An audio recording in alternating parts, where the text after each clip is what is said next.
संगत जी, आइए सत्संग की शुरुआत करते हैं और सत्संग के लिए इनवाइट करते हैं रमेश अंकल को।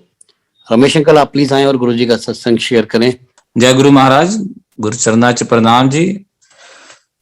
गुरु चरना ਦੇ ਵਿੱਚ ਬਹੁਤ ਪ੍ਰਣਾਮ ਹੈ। ਕੋਈ ਵੀ ਭੁੱਲ ਚੁੱਕ ਹੋਈ ਹੋਵੇ ਜੀ ਸ਼ਬਦਾਂ ਦੇ ਵਿਚਕਾਰ, ਉਸ ਦੇ ਲਈ ਮੈਂ ਪਹਿਲਾਂ ਹੀ ਮਾਫੀ ਮੰਗ ਲੈਣਾ ਚਾਹੁੰਦਾ ਸੰਗਤ ਕੋਲੋਂ। ਸਾਰੀ ਸੰਗਤ ਨੂੰ ਪ੍ਰਣਾਮ। ਗੁਰੂ ਜੀ ਦੇ ਮਹਾਰਾਜ ਦੇ ਨਾਲ ਜਰਨੀ ਸਾਡੀ 2005 ਦੇ ਵਿੱਚ ਸ਼ੁਰੂ ਹੋਈ ਸੀ। ਉਸ ਦੇ ਲਈ ਮੇਰੇ ਮੈਂਟਰ ਵੀਕੇ ਪੁਸ਼ਕਰਨਾ ਅੰਕਲ, ਮੇਰੇ ਵੱਡੇ ਭਾਈ ਸਾਹਿਬ ਨੇ, ਉਹਨਾਂ ਨੇ ਸਾਨੂੰ ਗੁਰੂ ਜੀ ਦੇ ਨਾਲ ਜੋੜਿਆ।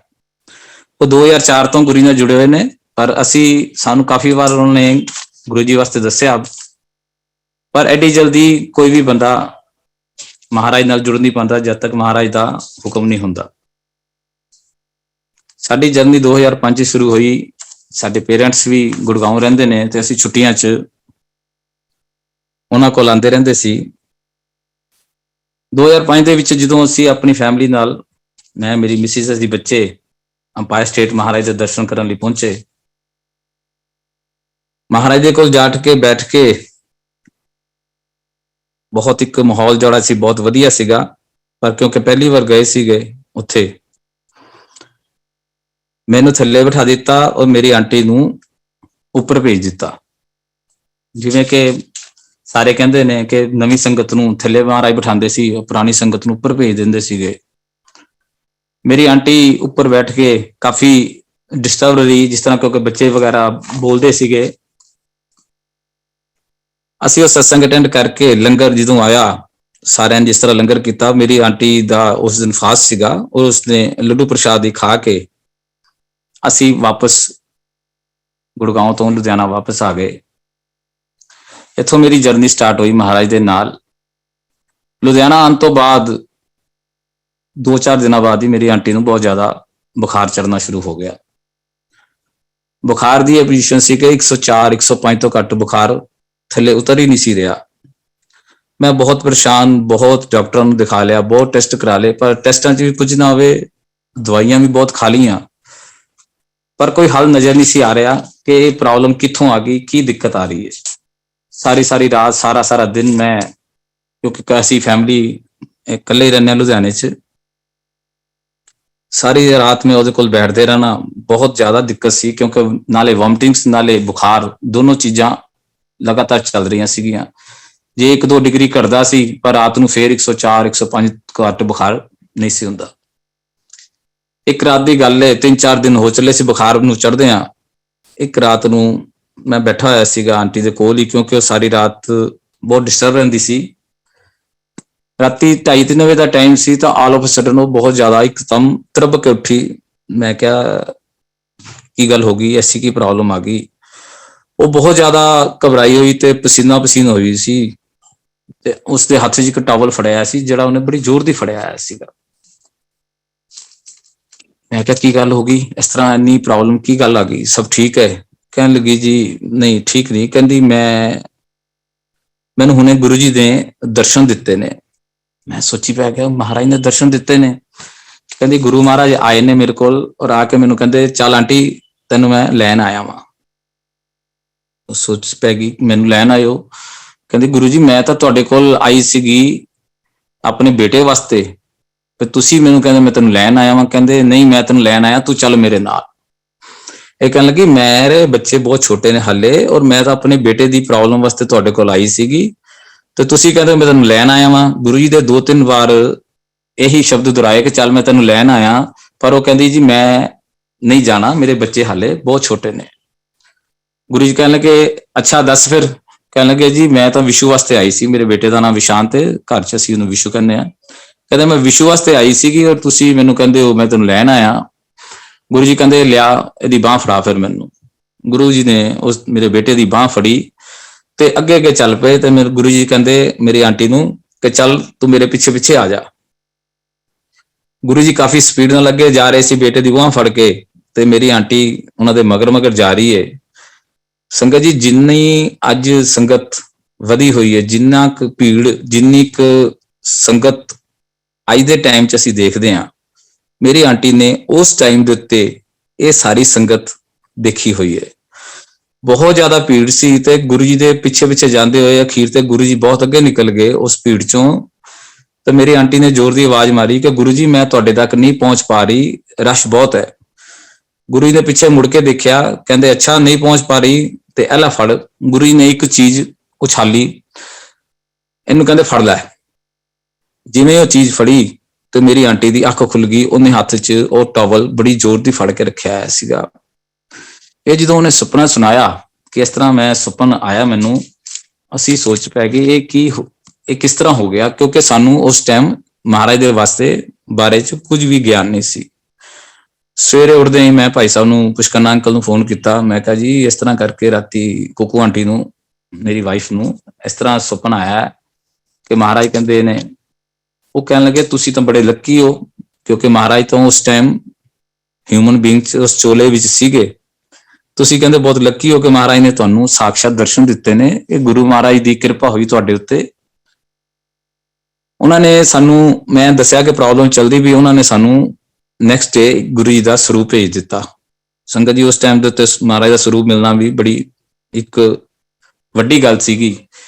ਜਿਸ ਤਰ੍ਹਾਂ ਹੀ ਸਾਡੇ ਘਰ ਉਹ ਸਰੂਪ ਪਹੁੰਚਿਆ, ਵੈਰੀ ਨੈਕਸਟ ਡੇ ਜਿਹੜਾ ਆਂਟੀ ਦਾ ਬੁਖਾਰ ਹੈ ਇੱਕਦਮ ਹੀ ਡਾਊਨ ਹੋਣਾ ਸ਼ੁਰੂ ਹੋ ਗਿਆ। ਉਹ 2 ਦਿਨਾਂ ਦੇ ਵਿੱਚ ਟੈਂਪਰੇਚਰ ਹੈ 99 ਡਿਗਰੀ ਦੇ ਉੱਤੇ ਪਹੁੰਚ ਗਿਆ। ਅਸੀਂ ਇਸ ਗੱਲ ਦੇ ਵਿੱਚ ਬੜੇ ਖੁਸ਼ ਹੋਏ ਕਿ ਮਹਾਰਾਜ ਨੇ ਸਾਡੀ ਸੁਣ ਲਈ, ਕਿਸ ਤਰ੍ਹਾਂ ਉਹਨਾਂ ਨੇ ਇਸ ਪ੍ਰੋਬਲਮ ਚੋਂ ਮੇਰੀ ਆਂਟੀ ਨੂੰ ਬਾਹਰ ਕੱਢਤਾ। ਇਸ ਤੋਂ ਬਾਅਦ ਅਸੀਂ ਹੌਲੀ ਹੌਲੀ ਕਰਕੇ ਮਹਾਰਾਜ ਦੇ ਨਾਲ ਥੋੜਾ ਥੋੜਾ ਕਨੈਕਸ਼ਨ ਸਾਡਾ ਵੱਧਦਾ ਗਿਆ। ਪਰ ਅਸੀਂ ਕਿਉਂਕਿ ਉਹੀ ਇਨਸਾਨੀ ਜੀਵ ਕਿ ਜਿੱਥੇ ਸ਼ੁਰੂ ਤੋਂ ਜੁੜੇ ਹੋਏ ਆ, ਅਸੀਂ ਸਾਡਾ ਧਿਆਨ ਸਾਰਾ ਉਸ ਪਾਸੇ ਸੀ, ਕਿਉਂਕਿ ਅਸੀਂ ਸਾਰੇ ਫੈਮਿਲੀ ਸ਼ਿਵ ਭਗਤਾਂ ਤੇ ਸਾਡੀ ਉਹਨਾਂ ਵਾਲੀ ਜ਼ਿਆਦਾਤਰ ਧਿਆਨ ਸੀਗਾ। ਇੱਕ ਇਨਸਾਨ ਨੂੰ ਰੱਬ ਮੰਨਣਾ ਆਮ ਆਦਮੀ ਲਈ ਐਡੀ ਜਲਦੀ ਮੰਨਣਾ ਬੜੀ ਮੁਸ਼ਕਲ ਵਾਲੀ ਗੱਲ ਹੈ। ਅਸੀਂ ਜਦੋਂ ਵੀ ਦਿੱਲੀ ਜਾਣਾ, ਮਹਾਰਾਜ ਦੇ ਦਰਬਾਰ 'ਚ ਜਾਣਾ, ਮੱਥਾ ਟੇਕਣਾ, ਬੈਠ ਕੇ ਸ਼ਬਦ ਸੁਣਨੇ, ਲੰਗਰ ਕਰਨਾ ਤੇ ਘਰ ਵਾਪਸ ਆ ਜਾਣਾ। ਇਹ ਚੱਲਦਾ ਰਿਹਾ ਸਿਲਸਿਲਾ, ਕਾਫੀ ਦੇਰ ਤੱਕ ਚੱਲਦਾ ਰਿਹਾ। ਮਹਾਰਾਜ ਦੇ ਕੋਲ ਜਦੋਂ ਵੀ ਜਾਣਾ, ਕਿਉਂਕਿ ਜ਼ਿਆਦਾਤਰ ਮੇਰੀ ਟੂਰਿੰਗ ਜੌਬ ਸੀਗੀ, ਮੈਂ ਜਦੋਂ ਵੀ ਦਿੱਲੀ ਜੀ ਜਾਂਦਾ ਸੀ ਮੈਂ ਜ਼ਿਆਦਾ ਜਾਂਦਾ ਸੀ। ਮੇਰੀ ਆਂਟੀ ਔਰ ਬੱਚੇ ਬਹੁਤ ਐਵਰੇਜ ਨਹੀਂ ਸੀ ਜਾ ਪਾਉਂਦੇ, ਛੁੱਟੀਆਂ ਤੋਂ ਇਲਾਵਾ ਅਸੀਂ ਨਹੀਂ ਸੀ ਜਾ ਪਾਉਂਦੇ। ਮੇਰੀ ਪ੍ਰੋਬਲਮ ਇੱਕ ਬਹੁਤ ਵੱਡੀ ਚੱਲ ਰਹੀ ਸੀਗੀ, ਹੈਲਥ ਦੀ ਪ੍ਰੋਬਲਮ ਚੱਲ ਰਹੀ ਸੀਗੀ।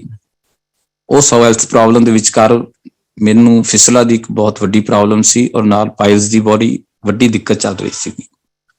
ਟੂਰਿੰਗ ਜੌਬ ਹੋਣ ਦੇ ਕਾਰਨ ਬਾਹਰ ਦਾ ਖਾਣਾ ਵੀ ਖਾਣਾ ਹੈ, ਲੇਕਿਨ ਇਲਾਜ ਇਸ ਤਰ੍ਹਾਂ ਸੀਗਾ ਕਿ ਇਸ ਬਿਮਾਰੀ ਦਾ ਕੋਈ ਇਲਾਜ ਹੀ ਨਹੀਂ ਸੀਗਾ। ਮੈਂ ਸੰਗਤ ਜੀ ਉਸ ਟਾਈਮ ਦੇ ਉੱਤੇ ਸਾਡੇ 2006 ਦੀ ਗੱਲ ਹੈ, ਅਸੀਂ ਮਹਾਰਾਜ ਦੇ ਕੋਲ, ਮੇਰੀ ਮੈਰਿਜ ਐਨੀਵਰਸਰੀ ਹੁੰਦੀ ਜੁਲਾਈ 'ਚ, ਅਸੀਂ ਉਦੋਂ ਮਹਾਰਾਜ ਦਾ ਜਨਮ ਦਿਨ ਤੇ ਗੁਰਪੁਰਨਿਮਾ ਇਕੱਠੀਆਂ ਹੀ ਸੀਗੀਆਂ। ਅਸੀਂ ਦਿੱਲੀ ਆਏ ਹੋਏ ਸੀਗੇ। 2 ਜੁਲਾਈ ਨੂੰ ਮੇਰੀ ਤਬੀਅਤ ਬਹੁਤ ਜ਼ਿਆਦਾ ਖਰਾਬ ਹੋ ਗਈ, ਜਿਹਨੂੰ ਕਹਿੰਦੇ ਨਾ ਕਿ ਵਸਟ ਹੋ ਗਈ, ਕਿ ਸ਼ਾਇਦ ਮੈਨੂੰ ਇਹ ਸੀ ਕਿ ਮਰਨਾ ਜ਼ਿਆਦਾ ਬਿਹਤਰ ਹੈ, ਪਰ ਮੈਂ ਉਹ ਦਰਦ ਝੇਲ ਨਹੀਂ ਸੀ ਪਾ ਰਿਹਾ। ਤੇ ਵੱਡੇ ਭਾਈ ਸਾਹਿਬ ਪੁਸ਼ਕਰਨਾ ਅੰਕਲ ਆਏ ਮੇਰੇ ਕੋਲ, ਕਹਿਣ ਲੱਗੇ ਰਮੇਸ਼ ਚੱਲ ਤੂੰ, ਮੈਂ ਤੈਨੂੰ ਨਾ ਡਾਕਟਰ ਦੇ ਅੱਜ ਲੈ ਕੇ ਜਾਣਾ। ਮੈਂ ਰੈਡੀ ਨਹੀਂ ਸੀਗਾ ਡਾਕਟਰ ਕੋਲ ਜਾਣ ਤੇ, ਕਿਉਂਕਿ ਮੈਨੂੰ ਆਪਰੇਸ਼ਨ ਕਰਾਉਣ ਤੋਂ ਬਹੁਤ ਜ਼ਿਆਦਾ ਡਰ ਲੱਗਦਾ ਹੈ। ਮੈਂ ਕਿਹਾ ਮੈਂ ਨਹੀਂ ਜਾਣਾ। ਬਹੁਤ ਜ਼ਿਆਦਾ ਕਹਿਣ ਤੇ ਮੈਂ ਉਹਨਾਂ ਦੇ ਨਾਲ ਡਾਕਟਰ ਨੂੰ ਦਿਖਾਉਣ ਦੇ ਲਈ ਦਿੱਲੀ ਆ ਗਏ। ਭਾਈ ਸਾਹਿਬ ਮੈਨੂੰ ਸਾਊਥ ਦਿੱਲੀ ਵਿੱਚ ਇੱਕ ਡਾਕਟਰ ਕੋਲ ਲੈ ਕੇ ਆਏ। ਸੰਗਤ ਜੀ ਉਸ ਡਾਕਟਰ ਨੇ ਮੇਰਾ ਚੈੱਕਅਪ ਕਰਨ ਦੇ ਵਿੱਚ ਹੀ ਮੇਰੀ ਜਾਨ ਕੱਢ ਦਿੱਤੀ। ਮੇਰੀ ਇਹ ਹਾਲਤ ਸੀ ਕਿ ਉਹਨੇ 2-3 ਵਾਰ ਮੇਰਾ ਫਿਜ਼ੀਕਲ ਚੈੱਕਅਪ ਕੀਤਾ, ਟਿਊਬ ਦੇ ਵਿੱਚ ਪਾ ਕੇ ਕਿਸ ਤਰੀਕੇ ਨਾਲ ਪੱਟੀਆਂ ਬੈਂਡੇਜ ਪਾ ਕੇ ਚੈੱਕ ਕਰਕੇ ਉਹਨੇ ਦੱਸਿਆ ਕਿ ਇਸ ਟਿਊਬ ਦੇ ਵਿੱਚ ਤੁਹਾਡੇ 5-6 ਜਗ੍ਹਾ ਤੇ ਰੈਪਚਰਸ ਨੇ, ਜਿੱਥੋਂ ਪੀਕ ਨਿਕਲਦੀ ਹੈ। ਇਹ ਕੁਝ ਵੀ ਹੋ ਸਕਦਾ ਹੈ, ਕਿਸੇ ਤਰ੍ਹਾਂ ਦੀ ਵੀ ਪ੍ਰੋਬਲਮ ਹੋ ਸਕਦੀ ਹੈ, ਕੈਂਸਰ ਵੀ ਹੋ ਸਕਦੀ ਹੈ। ਤੁਸੀਂ ਮੈਨੂੰ ਇਹਦਾ MRI, ਕਲਰਡ MRI ਕਰਾ ਕੇ ਲਿਆਓ, ਤਾਂ ਮੈਂ ਐਕਚੁਅਲ ਡਿਸੀਜਨ ਪਹੁੰਚ ਸਕਦਾ, ਫਿਰ ਅਸੀਂ ਅੱਗੇ ਇਲਾਜ ਕਰ ਸਕਦੇ ਹਾਂ। ਮੈਂ ਭਾਈ ਸਾਹਿਬ ਨੂੰ ਕਿਹਾ, ਮੈਂ ਕਿਹਾ ਜੀ ਮੈਂ ਸਾਰਾ ਕੁਝ ਹੁਣ ਲੁਧਿਆਣੇ ਜਾ ਕੇ ਕਰਾਵਾਂਗਾ, ਮੈਂ ਇੱਥੇ ਨਹੀਂ ਕਰਾਣਾ, ਤੁਸੀਂ ਮੈਨੂੰ ਨਾ ਹੁਣ ਇੱਥੋਂ ਦੀ ਘਰ ਲੈ ਚਲੋ ਵਾਪਸ। ਪਰ ਉਹ ਇਸ ਗੱਲ 'ਚ ਬਹੁਤ ਜ਼ਿਆਦਾ ਸੀ ਕਿ ਨਹੀਂ ਰਮੇਸ਼, ਹੁਣੇ ਹੀ ਆਪਾਂ ਇਹ ਕੰਮ ਕਰਵਾ ਕੇ ਚੱਲੀਏ ਡਾਕਟਰ ਕੋਲੋਂ, ਆਪਾਂ MRI ਕਰਵਾ ਕੇ ਲੈ ਆਨੇ ਆ। ਰੱਬ ਦੀ ਕਰਨੀ ਕਿ ਬਾਰਿਸ਼ ਬਹੁਤ ਜ਼ਿਆਦਾ ਹੋ ਗਈ, ਔਰ ਇੰਨਾ ਜ਼ਿਆਦਾ ਪਾਣੀ ਹੋ ਗਿਆ ਕਿ ਸਾਡੀ ਕਾਰ ਦੇ ਵਿੱਚ ਦੀ ਪਾਣੀ ਨਿਕਲ ਰਿਹਾ ਸੀਗਾ। ਉਹ ਕਹਿਣ ਲੱਗੇ ਚੱਲ ਫਿਰ ਤੂੰ ਇਸ ਤਰ੍ਹਾਂ ਕਰੀ, ਲੁਧਿਆਣੇ ਜਾ ਕੇ MRI ਕਰਾ ਕੇ ਮੈਨੂੰ ਸਾਰੀ ਰਿਪੋਰਟਸ ਦੇਈ, ਆਪਾਂ ਅੱਗੇ ਫਿਰ ਜੋ ਵੀ ਕਾਰਵਾਈ ਕਰਨੀ ਹੈ, ਜਿਸ ਤਰ੍ਹਾਂ ਦਾ ਵੀ ਕਰਨਾ ਉਹ ਆਪਾਂ ਡਾਕਟਰ ਸਾਹਿਬ ਨੂੰ ਸਲਾਹ ਕਰਕੇ ਕਰ ਲਵਾਂਗੇ। ਜਿਸ ਤਰ੍ਹਾਂ ਅਸੀਂ ਸਾਊਥ ਐਕਸ ਤੋਂ ਬਾਹਰ ਨਿਕਲੇ ਉਸ ਹਸਪੀਟਲ ਤੋਂ, ਰਸਤੇ 'ਚ ਆ ਰਹੇ ਸੀ ਤੇ ਮੈਨੂੰ ਇੱਕਦਮ ਕਹਿਣ ਲੱਗੇ, ਕਹਿੰਦੇ ਰਮੇਸ਼ ਮੰਦਿਰ ਦੇ ਵਿੱਚ ਸਾਰੀਆਂ ਤਿਆਰੀਆਂ ਚੱਲ ਰਹੀਆਂ ਨੇ ਤੇ ਆਪਾਂ ਜਰਾ ਨਾ ਰਸਤੇ 'ਚੋਂ ਹੋ ਕੇ ਚੱਲੀਏ ਕਿ ਕੋਈ ਸੇਵਾ ਜੇ ਕੋਈ ਜ਼ਰੂਰਤ ਹੈਗੀ ਹੈ ਤੇ ਥੋੜੀ ਬਹੁਤੀ ਸੇਵਾ ਕਰਕੇ ਚੱਲਾਂਗੇ। ਮੈਂ ਕਿਹਾ ਠੀਕ ਹੈ ਜੀ, ਕਿਉਂਕਿ ਮੇਰਾ ਕੋਈ ਇੰਨਾ ਹਾਲੇ, ਮੈਂ ਤੁਹਾਨੂੰ ਪਹਿਲਾਂ ਵੀ ਦੱਸਿਆ, ਕੋਈ ਝੁਕਾਵ ਨਹੀਂ ਸੀਗਾ। ਅਸੀਂ ਮੰਦਿਰ ਵੱਲ ਚੱਲ ਪਏ। ਮੰਦਿਰ ਪਹੁੰਚ ਕੇ ਅੰਦਰ ਐਂਟਰ ਕੀਤਾ, ਕਿਉਂਕਿ ਉਦੋਂ ਮੈਂ ਵੱਡੇ ਮੰਦਿਰ ਜਦੋਂ ਐਂਟਰ ਕੀਤਾ ਤਾਂ ਮੈਂ ਦੇਖਿਆ ਸਾਰੇ ਸੇਵਾਦਾਰ ਆਂਟੀਆਂ ਅੰਕਲ ਸੇਵਾ ਕਰ ਰਹੇ ਨੇ, ਸਾਫ਼ ਸਫਾਈ ਦਾ ਕੰਮ ਚੱਲ ਰਿਹਾ ਸੀਗਾ। ਮੈਨੂੰ ਪੁਸ਼ਕਰਨਾ ਅੰਕਲ ਕਹਿੰਦੇ ਰਮੇਸ਼ ਤੂੰ ਵੀ ਕੋਈ ਸੇਵਾ ਕਰ ਲੈ। ਮੈਂ ਕਿਹਾ ਜੀ ਮੈਂ ਕੀ ਸੇਵਾ ਕਰ ਸਕਦਾ।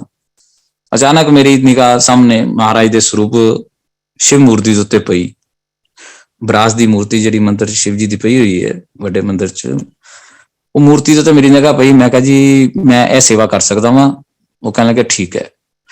ਮੈਂ ਸ਼ਿਵ ਜੀ ਦੇ ਕੋਲ ਆ ਕੇ ਮੱਥਾ ਟੇਕਿਆ, ਕਿਉਂਕਿ ਮੇਰੇ ਆਰਾਧਿਆ ਦੇਵ ਸ਼ਿਵ ਜੀ ਨੇ। ਮੈਂ ਕਿਹਾ ਚਲੋ ਇਹ ਸੇਵਾ ਵਧੀਆ ਮਿਲ ਗਈ। ਮੈਂ ਕਿਹਾ ਜੀ ਕੀ ਸੇਵਾ ਕਰਨੀ ਹੈ। ਉੱਥੇ ਆਂਟੀਆਂ ਨਾਲ ਬੈਠੀਆਂ ਸੀਗੀਆਂ। ਉਹ ਕਹਿਣ ਲੱਗੇ ਜੀ ਮਹਾਰਾਜ ਦੀ ਸੇਵਾ, ਆਪਾਂ ਇਸ ਮੂਰਤੀ ਨੂੰ ਚਮਕਾਣਾ ਵੈ, ਆ ਲੋ ਬਰਾਸੋ ਨਾਲ ਸਾਰਾ ਕੱਪੜਾ ਤੇ ਆਪਾਂ ਇਹਨੂੰ ਮੂਰਤੀ ਨੂੰ ਚਮਕਾਣਾ ਵੈ। ਮੈਂ NCC ਦਾ ਸਰਜੈਂਟ ਰਿਹਾ ਜੀ, ਔਰ ਮੇਰੇ ਦਿਮਾਗ 'ਚ ਥੋੜਾ ਜਿਹਾ ਇਸ ਗੱਲ 'ਚ ਘਮੰਡ ਆ ਗਿਆ। ਮੈਂ ਕਿਹਾ ਵੀ ਕੋਈ ਕੰਮਾਂ 'ਚ ਕੰਮ ਦਿੱਤਾ, ਆਪਾਂ 5 ਮਿੰਟ ਲਗਾਣੇ ਨੇ ਤੇ ਮੂਰਤੀ ਚਮਕਾ ਦੇਣੀ ਹੈ। ਮੈਂ ਜੀ ਕੱਪੜਾ ਲੱਗਿਆ, ਉਹ ਆਂਟੀਆਂ ਵੀ ਨਾਲ ਲੱਗੀਆਂ, ਇੱਕ ਪੋਰਸ਼ਨ ਉਹਨਾਂ ਨੇ ਮੈਨੂੰ ਦੇ ਦਿੱਤਾ। ਮੈਂ ਉਹਨੂੰ ਮੂਰਤੀ ਨੂੰ ਪੂਰੀ ਤਰ੍ਹਾਂ ਚਮਕਾਇਆ। ਮੈਨੂੰ ਲੱਗ ਰਿਹਾ ਕਿ ਮੂਰਤੀ ਬਹੁਤ ਜ਼ਿਆਦਾ ਚਮਕ ਰਹੀ ਹੈ। ਮੈਂ ਉਹਨਾਂ ਨੂੰ ਪੁੱਛਿਆ, ਉਹ ਕਹਿੰਦੇ ਨਹੀਂ ਜੀ ਹਾਲੇ ਨਹੀਂ ਚਮਕੀ। 15 ਮਿੰਟ ਹੋ ਗਏ, ਅਗਲੇ 15 ਮਿੰਟ ਫੇਰ। ਮੈਂ ਕਿਹਾ ਜੀ ਆਂਟੀ ਹੁਣ ਚਮਕ ਗਈ। ਉਹ ਕਹਿਣ ਲੱਗੇ ਨਹੀਂ ਜੀ ਨਹੀਂ ਚਮਕੀ ਅੰਕਲ, ਹੋਰ ਕਰੋ। ਇਸ ਪ੍ਰੋਸੈਸ ਨੂੰ 1 ਘੰਟਾ ਲੱਗ ਗਿਆ ਜੀ। 1 ਘੰਟੇ 'ਚ ਮੇਰੀ ਉਹ ਹਾਲਤ ਹੋ ਗਈ ਕਿ ਜਿਵੇਂ ਪਸੀਨੇ ਦੀਆਂ ਇਸ ਤਰ੍ਹਾਂ ਸੀ ਜਿਵੇਂ ਬਾਲਟੀਆਂ ਭਰ ਭਰ ਕੇ ਬਾਹਰ ਕੱਢ ਦਿਓ। 1 ਘੰਟਾ ਇਸ ਜਦੋਜਹਿਦ ਦੇ ਵਿੱਚ ਅਖੀਰ ਤੇ ਮੈਂ ਮਹਾਰਾਜ ਅੱਗੇ ਅਰਦਾਸ ਕੀਤੀ। ਮੈਂ ਕਿਹਾ ਜੀ ਇਹਨਾਂ ਤੋਂ ਮੇਰਾ ਪਿੱਛਾ ਛੁਡਾਓ, ਬਾਕੀ ਆਪਾਂ ਹਿਸਾਬ ਫੇਰ ਕਰ ਲਵਾਂਗੇ, ਮੈਨੂੰ ਮਾਫੀ ਦਿਓ ਜੋ ਮੇਰੇ ਤੋਂ ਗਲਤੀ ਹੋਈ ਹੈ, ਪਰ ਇਹਨਾਂ ਤੋਂ ਮੇਰਾ ਪਿੱਛਾ ਛੁਡਾ ਦਿਓ। ਆਂਟੀਆਂ ਤੋਂ ਇਹਨਾਂ ਨੂੰ ਇੱਕ ਵਾਰੀ ਕਹਿ ਦਿਓ ਕਿ ਮੂਰਤੀ ਚਮਕ ਗਈ ਹੈ। ਮੈਂ ਅਰਦਾਸ ਕੀਤੀ, ਮਾਫੀ ਮੰਗੀ ਮਹਾਰਾਜ ਕੋਲੋਂ। ਤਾਂ ਇੰਨੀ ਦੇਰ ਕਹਿਣ ਤੇ ਬਾਅਦ ਹੀ ਉਹ ਮੈਨੂੰ, ਮੈਂ ਕਿਹਾ ਜੀ ਆਂਟੀ ਚਮਕ ਗਈ ਹੈ। ਉਹ ਕਹਿਣ ਲੱਗੇ ਜੀ ਹਾਂ ਮੂਰਤੀ ਚਮਕ ਗਈ ਹੈ, ਬਹੁਤ ਵਧੀਆ। ਮੈਂ ਹੱਥ ਜੋੜੇ, ਉੱਥੋਂ ਉੱਠਿਆ। ਕਹਿੰਦੇ ਹੋਰ ਸੇਵਾ ਕਰ ਲਓ। ਥੋੜਾ ਜਿਹਾ ਅੱਗੇ ਗਿਆ ਤੇ ਜਿੰਨੇ ਵੀ ਆਪਣੇ ਫੁੱਲਦਾਨ ਪਏ ਨੇ ਵੱਡੇ ਵੱਡੇ ਪਿੱਤਲ ਦੇ, ਉੱਥੇ ਪਾਇਲਟ ਆਂਟੀ ਸੇਵਾ ਕਰ ਰਹੇ ਸੀਗੇ। ਜਦੋਂ ਮੈਂ ਉਹਨਾਂ ਦੇ ਕੋਲ ਜਾ ਕੇ ਸੇਵਾ ਕਰਨ ਲੱਗਾ, ਮੈਂ ਕਿਹਾ ਆਂਟੀ ਸੇਵਾ, ਕਹਿੰਦੇ ਹਾਂ ਜੀ ਇਹਨੂੰ ਆਪਾਂ ਇਹਨੂੰ ਵੀ ਚਮਕਾਣਾ ਹੈ। ਮੈਂ ਉਹਨਾਂ ਵੱਲ ਧਿਆਨ ਕੀਤਾ, ਉਹਨਾਂ ਦੇ ਗਲੇ ਵਿੱਚ ਸਾਈਂ ਜੀ ਦਾ ਲੋਕਟ ਪਾਇਆ ਸੀਗਾ। ਮੈਂ ਕਿਹਾ ਚਲੋ ਸੰਗਤ ਜੀ, ਇਸ ਦੇ ਵਿੱਚ ਮੈਂ ਤੁਹਾਨੂੰ ਦੱਸਣਾ ਚਾਹੁੰਦਾ ਕਿ 2000 'ਚ ਮੇਰੇ ਨਾਲ ਇੱਕ ਇਨਸੀਡੈਂਟ ਹੋਇਆ ਸੀਗਾ। ਐਕਸੀਡੈਂਟਲੀ ਮੈਂ ਬੰਬੇ ਤੋਂ ਵਾਪਸ ਆ ਰਿਹਾ ਸੀ, ਮੈਨੂੰ ਕਿਸੇ ਬੱਚੇ ਨੇ ਪਾਣੀ ਪਿਲਾ ਦਿੱਤਾ ਸੀਗਾ, ਜਿਸ ਤੋਂ ਬਾਅਦ ਮੇਰੀ ਇਹ ਪੋਜੀਸ਼ਨ ਹੋ ਗਈ ਸੀ ਕਿ ਮੈਂ ਮਰਨੋਂ ਬਚਿਆ ਸੀਗਾ। ਮੈਨੂੰ ਨਾਗਦਾ ਸਟੇਸ਼ਨ ਤੇ ਉਤਾਰ ਲਿਆ ਗਿਆ ਸੀਗਾ ਔਰ 2 ਦਿਨ ਮੇਰੀ ਹਾਲਤ ਬੇਹੋਸ਼ੀ ਦੀ ਹਾਲਤ 'ਚ ਰਿਹਾ ਸੀਗਾ। ਉਸ ਟਾਈਮ ਮੈਂ ਪਹਿਲੀ ਵਾਰ ਸ਼ਿਰਡੀ ਜਾ ਕੇ ਆਇਆ ਸੀਗਾ ਔਰ ਉਹ ਬੱਚਾ ਮੇਰਾ ਸਾਰਾ ਕੁਝ ਜੋ ਵੀ ਮੇਰੇ ਕੋਲ ਬਿਲੋਂਗਿੰਗ ਸੀਗੀਆਂ, ਮੇਰਾ ਪੈਸਾ, ਮੇਰਾ ਟੂਰਿੰਗ ਤੋਂ ਹਰ ਚੀਜ਼ ਲੈ ਗਿਆ ਸੀ। ਪਹਿਲਾਂ ਉਹ ਜਿਹੜਾ ਮੈਂ ਸ਼ਿਰਡੀ ਤੋਂ ਪ੍ਰਸ਼ਾਦ ਲੈ ਕੇ ਆਇਆ ਸੀ ਉਹੀ ਮੇਰੇ ਕੋਲ ਸੀਗਾ ਉਸ ਟਾਈਮ, ਉਹ ਛੱਡ ਕੇ ਗਿਆ ਸੀ। ਉਹ ਪ੍ਰਸ਼ਾਦ ਮੈਂ ਜਦੋਂ ਮੂੰਹ 'ਚ ਪਾਇਆ ਸੀ ਤੇ ਮੈਨੂੰ ਇੰਨੀਆਂ ਵੋਮਟਿੰਗਸ ਆਈਆਂ ਸੀ ਕਿ ਸਮਝ ਲਓ ਵੀ ਉਸ ਪ੍ਰਸ਼ਾਦ ਦੇ ਨਾਲ ਹੀ ਮੈਂ ਬਚਿਆ ਸੀਗਾ। ਸਾਈਂ ਜੀ ਨੂੰ ਵੀ ਸ਼ਿਵ ਰੂਪੀ ਮੰਨਿਆ ਜਾਂਦਾ ਹੈ। ਮੈਂ ਜਦੋਂ ਵੀ ਟੂਰ ਤੇ ਜਾਂਦਾ ਸੀ ਮੈਂ ਸ਼ਿਰਡੀ ਜ਼ਰੂਰ ਹੋ ਕੇ ਜਾਂਦਾ ਸੀ। ਜਦੋਂ ਮੈਂ ਉਹਨਾਂ ਦੇ ਗਲ 'ਚ ਸਾਈਂ ਜੀ ਦਾ ਲੋਕਟ ਦੇਖਿਆ, ਮੈਂ ਕਿਹਾ ਚਲੋ ਕੋਈ ਤਾਂ ਹਮ ਮਿਲਿਆ ਆਪਣੇ ਨਾਲ ਜਿਹਨੇ ਗਲ ਦੇ ਵਿੱਚ ਲੋਕਟ ਪਾਇਆ, ਵੀ ਸਾਈਂ ਜੀ ਦੇ ਭਗਤ ਨੇ। ਮੈਂ ਉਹਨਾਂ ਕਿਹਾ ਆਂਟੀ ਤੁਸੀਂ ਸਾਈਂ ਜੀ ਨੂੰ ਮੰਨਦੇ ਹੋ? ਉਹਨਾਂ ਨੇ ਥੋੜਾ ਮੇਰੇ ਨਾਲ ਸਟੇਅਰ ਕਰਕੇ ਦੇਖਿਆ, ਕਹਿੰਦੇ ਜੀ ਆਪਣਾ ਕੰਮ ਕਰੋ, ਤੁਸੀਂ ਜਿਹੜੀ ਸੇਵਾ ਕਰ ਰਹੇ ਹੋ। ਮੈਂ ਕਿਹਾ ਠੀਕ ਹੈ ਜੀ। ਮੈਂ ਸੇਵਾ ਕਰਕੇ ਉੱਥੋਂ ਦੀ ਅਸੀਂ ਘਰ ਆ ਗਏ। ਘਰ ਆ ਕੇ ਉਸ ਤੋਂ ਬਾਅਦ ਮਹਾਰਾਜ ਦਾ ਜਨਮ ਦਿਨ ਮਨਾਇਆ, ਗੁਰੂ ਪੂਰਨਿਮਾ ਮਨਾਈ, ਫਿਰ ਅਸੀਂ ਲੁਧਿਆਣੇ ਵਾਪਸ ਆ ਗਏ। ਸੰਗਤ ਜੀ, ਜਿਹੜੀ ਕੰਮ ਦੇ ਵਿੱਚ ਮੈਨੂੰ ਖੜੇ ਹੋਣ ਦੀ ਇੰਨੀ ਪ੍ਰੋਬਲਮ ਆਉਂਦੀ ਸੀ, ਮੈਂ ਸਿਪਲੋਕਸ TZ ਦੀਆਂ ਦਿਹਾੜੀ 'ਚ 1000 ਮਿਲੀਗ੍ਰਾਮ ਦੀਆਂ 4 ਗੋਲੀਆਂ ਖਾਂਦਾ ਸੀ, ਤਾਂ ਕਿਤੇ ਜਾ ਕੇ ਮੈਂ ਸਟੈਂਡ ਹੋ ਪਾਉਂਦਾ ਸੀ। ਨਹੀਂ ਤਾਂ ਹਰ ਅੱਧੇ ਪੌਣੇ ਘੰਟੇ ਬਾਅਦ ਪੀਕ ਇੰਨੀ ਭਰ ਜਾਂਦੀ ਸੀ ਕਿ ਮੇਰੀ ਜਾਨ ਨਿਕਲ ਜਾਂਦੀ ਸੀ, ਮੈਂ ਖੜਾ ਨਹੀਂ ਸੀ ਹੋ ਪਾਉਂਦਾ। ਜਦੋਂ ਗੋਲੀ ਖਾਣੀ ਹੈ, ਪੀਕ ਨੇ ਰਿਲੀਜ਼ ਹੋਣਾ, ਤਾਂ ਮੇਰੇ 'ਚ ਥੋੜੀ ਜਿਹੀ ਜਾਨ ਆਉਂਦੀ ਸੀ। ਉਸ ਸੇਵਾ, ਮਹਾਰਾਜ ਦੀ ਉਹ ਸੇਵਾ ਕਰਨ ਤੋਂ ਬਾਅਦ 2005 ਦੀ 6 ਦੀ ਉਹ ਸੇਵਾ ਕੀਤੀ ਤੋਂ ਬਾਅਦ ਅੱਜ 16 ਸਾਲ ਹੋ ਗਏ ਨੇ, ਮੈਂ ਦੁਬਾਰਾ ਸਪਲੋਕਸਟੀਜ਼ਰ ਦੀ ਗੋਲੀ ਨਹੀਂ ਦੇਖੀ। ਮੈਂ ਉਸ ਸਿਲਸਿਲੇ ਦੇ ਵਿੱਚ ਕਦੀ ਪੀਕ ਨਹੀਂ ਦੇਖੀ।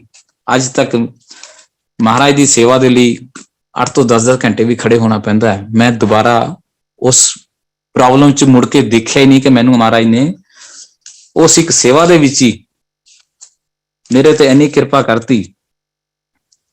ਪਰ ਜਿਹਨੂੰ ਕਹਿੰਦੇ ਨਾ, ਅਸੀਂ ਫੇਰ ਵੀ ਕਿੰਤੂ ਪਰੰਤੂਆਂ ਦੇ ਵਿੱਚ ਚੱਲਦੇ ਹਾਂ। ਅਸੀਂ ਆਣਾ ਮਹਾਰਾਜ ਦੇ ਕੋਲ, ਮੱਥਾ ਟੇਕਣਾ, ਵਾਪਸ ਚਲੇ ਜਾਣਾ। ਮੈਂ ਜਦੋਂ ਟੂਰ ਤੇ ਜਾਂਦਾ ਸੀ, ਮੈਂ ਐਵਰੀ, ਕਿਉਂਕਿ ਮੇਰਾ ਟੂਰਿੰਗ 15 ਤੋਂ 20 ਦਿਨ ਦੀ ਹੁੰਦੀ ਸੀ, ਹਰ ਵਾਰੀ ਤਾਂ ਨਹੀਂ, ਕਿਤੇ ਨਾ ਕਿਤੇ ਬੈਠੇ ਧਿਆਨ ਦੇ ਵਿੱਚ ਗੱਡੀ 'ਚ ਵੀ ਬੈਠ ਜਾਣਾ, ਘਰ 'ਚ ਵੀ ਬੈਠ ਜਾਣਾ, ਉਸ ਪ੍ਰਮਾਤਮਾ ਦਾ ਨਾਮ ਲੈਂਦੇ ਹੋਣਾ। ਰਮਾਇਣ ਕਾਫੀ ਪੜ੍ਹਦਾ ਸੀ। ਇੱਕ ਦਿਨ ਮੈਂ ਬੈਠਾ ਰਮਾਇਣ ਪੜ੍ਹ ਰਿਹਾ ਸੀ ਤੇ ਗੁਰੂ ਮਹਿਮਾ ਦਾ ਜ਼ਿਕਰ ਆਇਆ ਤੇ ਮੇਰਾ ਆਲ ਆਫ ਅ ਸਡਨ ਹੀ ਧਿਆਨ ਸਿੱਧਾ ਅੰਪਾਇਰ ਸਟੇਟ 'ਚ ਪਹੁੰਚ ਗਿਆ। ਮੈਂ ਧਿਆਨ ਦੇ ਵਿੱਚ ਆਪਣੇ ਅੰਪਾਇਰ ਸਟੇਟ ਦੇ ਵਿੱਚ ਪਹੁੰਚ ਗਿਆ ਔਰ ਜਿੱਥੋਂ ਗੁਰੂ ਮਹਾਰਾਜ ਬਾਹਰ ਨਿਕਲਦੇ ਨੇ, ਮੈਂ ਉਸ ਕਾਰਨਰ ਤੇ ਬੈਠਾ ਆਇਆ ਵਾਂ। ਜਦੋਂ ਹੀ ਅਸੀਂ ਮਹਾਰਾਜ ਕੋਲ ਜਾਈਦਾ ਸੀਗਾ, ਮੇਰਾ ਧਿਆਨ ਗੁਰੂ ਮਹਾਰਾਜ ਦੇ ਚਿਹਰੇ ਵੱਲ ਰਹਿੰਦਾ ਸੀਗਾ। ਉਹ ਤੇਜ ਵੱਲ ਮੈਂ ਦੇਖਦਾ ਰਹਿੰਦਾ ਸੀ ਕਿ ਮਹਾਰਾਜ ਮੇਰੇ ਵੱਲ ਦੇਖਣ, ਔਰ ਮੈਂ ਇੱਕ ਕੁਐਸਚਨ ਕਰਦਾ ਸੀ ਕਿ ਮਹਾਰਾਜ ਤੁਸੀਂ ਕੌਣ ਹੋ, ਮੈਨੂੰ ਇਹਦਾ ਜਵਾਬ ਦਿਓ। ਉਸ ਚਿਹਰੇ ਨੂੰ ਦੇਖਦੇ ਮੈਂ ਹਰ ਵਾਰੀ ਮਹਾਰਾਜ ਦੇ ਮੱਥੇ ਵੱਲ ਦੇਖਣਾ ਤਾਂ ਮੱਥੇ ਦੇ ਉੱਤੇ ਇੱਕ ਬਹੁਤ ਸੈਂਟਰ ਦੇ ਵਿੱਚ ਇਸ ਤਰ੍ਹਾਂ ਦਾ ਤੇਜ ਸੀਗਾ ਜਿਸ ਤਰ੍ਹਾਂ ਕੋਈ ਮਣੀ ਚਮਕਦੀ ਹੁੰਦੀ ਹੈ। ਇਹ ਮੇਰੇ ਆਪਣੇ ਮਨ ਦਾ ਭਾਵ ਸੀ। ਕਿਸੇ ਨੂੰ ਇਹਦੇ ਬਾਰੇ 'ਚ ਪਤਾ ਹੈ ਕਿ ਨਹੀਂ ਪਤਾ, ਲੇਕਿਨ ਮੈਂ ਹਮੇਸ਼ਾ ਹੀ ਸੋਚਦਾ ਸੀ ਕਿ ਮਹਾਰਾਜ ਦੇ ਮੱਥੇ ਦੇ ਉੱਤੇ ਜਿਹੜਾ ਇੱਕ ਸੈਂਟਰ ਦੇ ਵਿੱਚੋਂ ਦੀ ਜਿਸ ਤਰ੍ਹਾਂ ਮਣੀ ਚਮਕਦੀ ਹੈ, ਉਹ ਮਣੀ ਵਾਕਨ ਮੈਨੂੰ ਦਰਸ਼ਨ ਹੁੰਦੇ ਸੀ। ਔਰ ਮੈਂ ਹਰ ਵਾਰੀ ਪੁੱਛਦਾ ਸੀ ਕਿ ਮਹਾਰਾਜ ਮੇਰੇ ਵੱਲ ਦੇਖੋ, ਮੈਨੂੰ ਤੁਸੀਂ ਜਵਾਬ ਦਿਓ। ਕਾਫੀ ਸੰਗਤਾਂ ਸ਼ਾਇਦ ਇਸ ਗੱਲ 'ਚ ਸੋਚਦੀਆਂ ਸੀ ਕਿ ਮਹਾਰਾਜ ਵੱਲ ਨਾ ਦੇਖੀਏ, ਕਿ ਸ਼ਾਇਦ ਮਹਾਰਾਜ ਨੇ ਬੁਲਾ ਲਿਆ ਤੇ ਆਪਣੀ ਫਾਈਲ ਖੁੱਲ ਜਾਏਗੀ।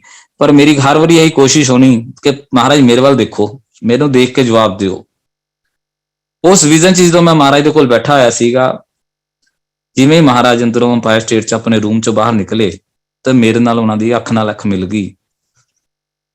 ਮੈਨੂੰ ਦੇਖ ਕੇ ਹੱਸ ਪਏ, ਕਹਿੰਦੇ, ਮੈਂ ਕਿਹਾ ਮਹਾਰਾਜ ਤੁਸੀਂ ਮੈਨੂੰ ਜਵਾਬ ਦਿਓ, ਤੁਸੀਂ ਕੌਣ ਹੋ? 4 ਕਦਮ ਅੱਗੇ ਚੱਲਣ ਤੇ ਮਹਾਰਾਜ ਨੇ ਆਪਣੇ ਆਪ ਨੂੰ ਸ਼ਿਵ ਰੂਪ 'ਚ ਕਨਵਰਟ ਕਰ ਲਿਆ ਔਰ ਦੂਸਰੇ ਰੂਪ, ਆਪਣੇ ਰੂਪ ਦੇ ਵਿੱਚ ਗੱਦੀ ਤੇ ਜਾ ਕੇ ਬੈਠ ਗਏ। ਮੈਨੂੰ ਕਹਿੰਦੇ ਆ ਜਾ ਹੁਣ, ਫਿਰ ਜਿਸ ਰੂਪ 'ਚ ਮੈਨੂੰ ਮਿਲਣਾ ਮੈਂ ਆ ਜਾ। ਮੈਂ ਔਰ ਮਹਾਰਾਜ ਨੇ ਤਕਰੀਬਨ ਅੱਧਾ ਪੌਣਾ ਘੰਟਾ ਸ਼ਿਵ ਰੂਪ ਦੇ ਵਿੱਚ ਡਾਂਸ ਕੀਤਾ। ਜਦੋਂ ਸ਼ਿਵ ਰੂਪ 'ਚ ਮੈਂ ਡਾਂਸ ਕਰ ਰਿਹਾ ਸੀ, ਮੈਨੂੰ ਕਹਿੰਦੇ ਆ ਜਾ ਹੁਣ ਤੂੰ ਮਜ਼ੇ ਲੈ ਜਿੰਨੇ ਲੈਣੇ ਨੇ।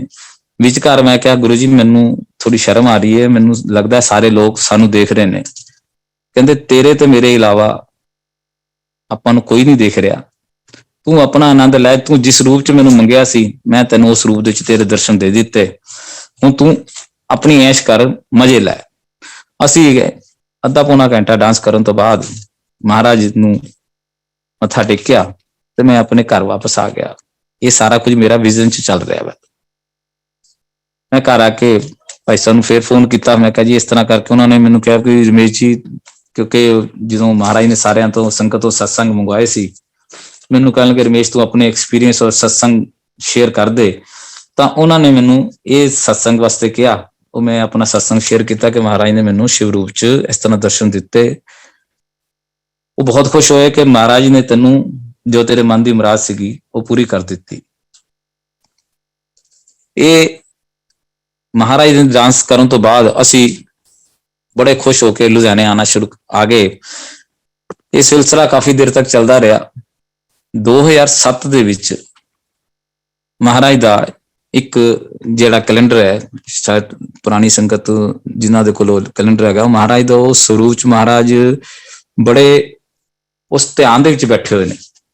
ਜਿਹੜਾ ਉਹ ਸਾਲ ਦਾ ਕੈਲੰਡਰ ਬਣਿਆ ਸੀਗਾ, ਇੱਕ ਕੈਲੰਡਰ ਬਣਿਆ ਸੀ ਜਿਸ ਮਹਾਰਾਜ ਬਿਲਕੁਲ ਇਸ ਤਰ੍ਹਾਂ ਬਣੇ ਹੋਏ ਨੇ, ਬੜੇ ਤੁਸੀਂ ਕਹਿ ਸਕਦੇ ਹੋ ਸੋਚ ਡੁੱਬੇ ਹੋਏ।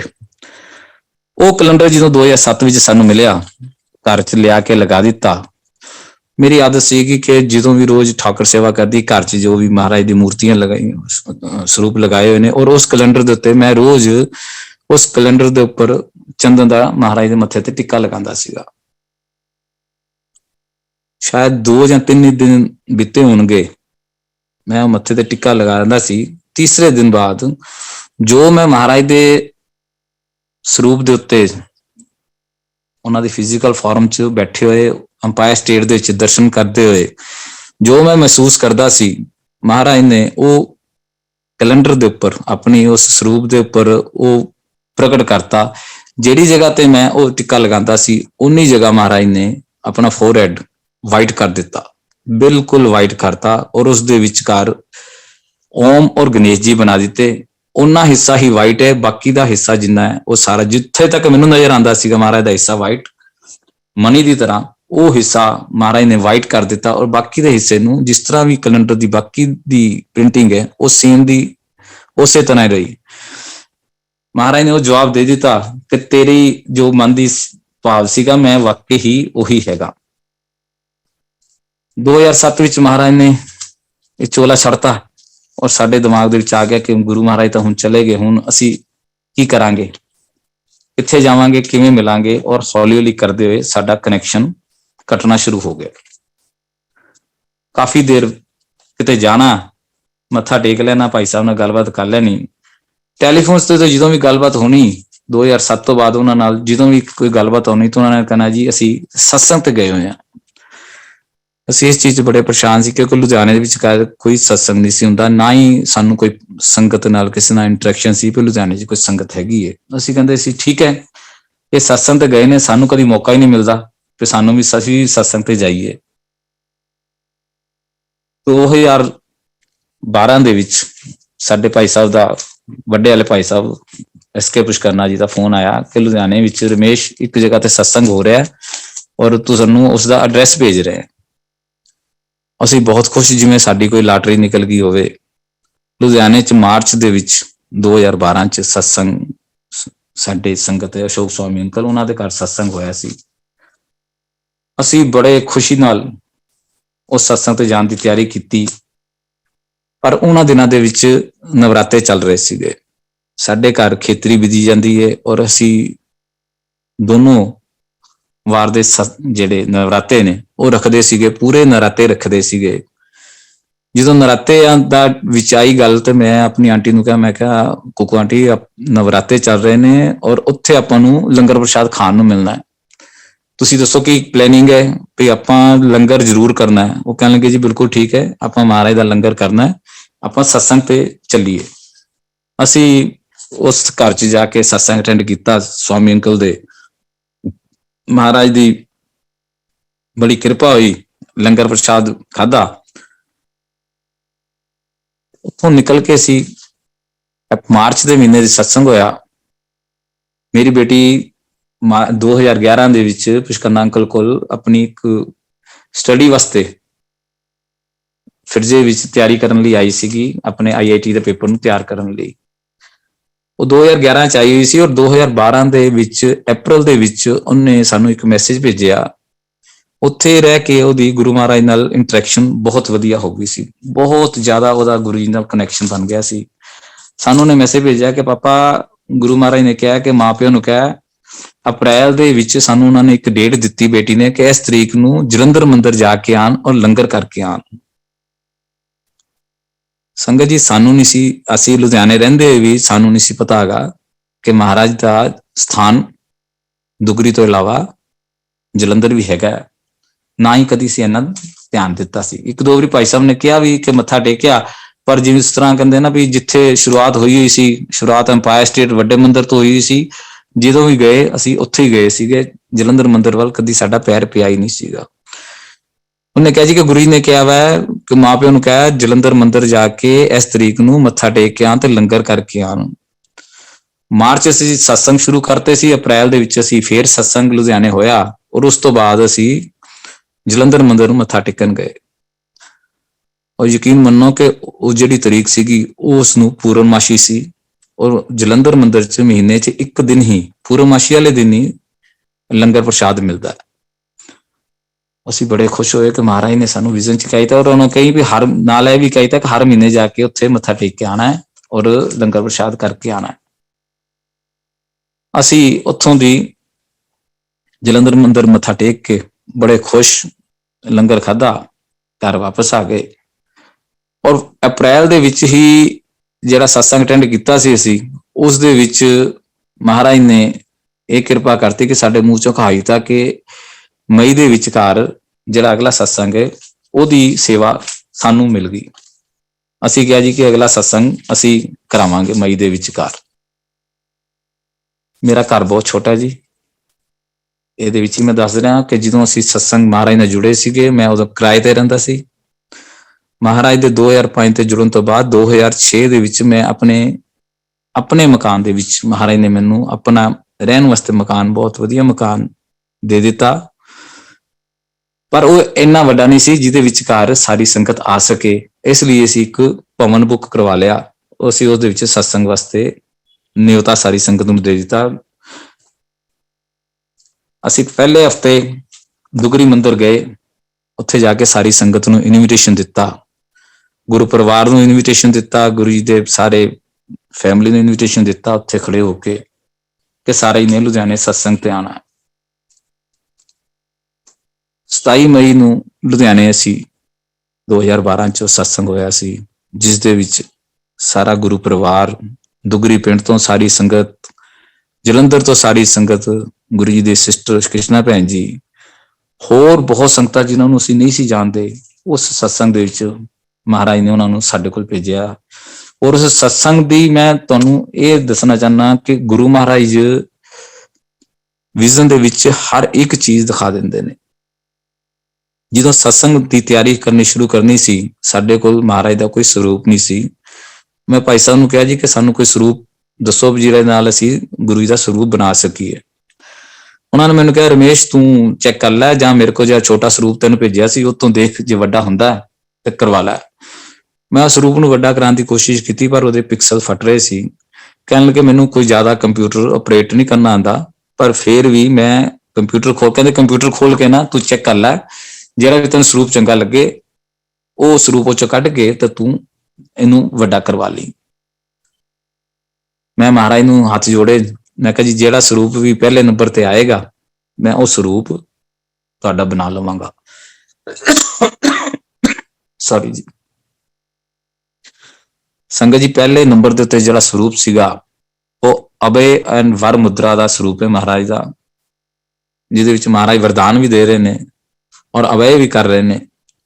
ਉਹ ਸਰੂਪ ਵੈਸੇ ਉਸ ਦਾ ਨੰਬਰਿੰਗ ਜਿਹੜੀ ਹੈ ਉਸ ਟਾਈਮ ਦੇ ਉੱਤੇ 27 ਸੀਗੀ।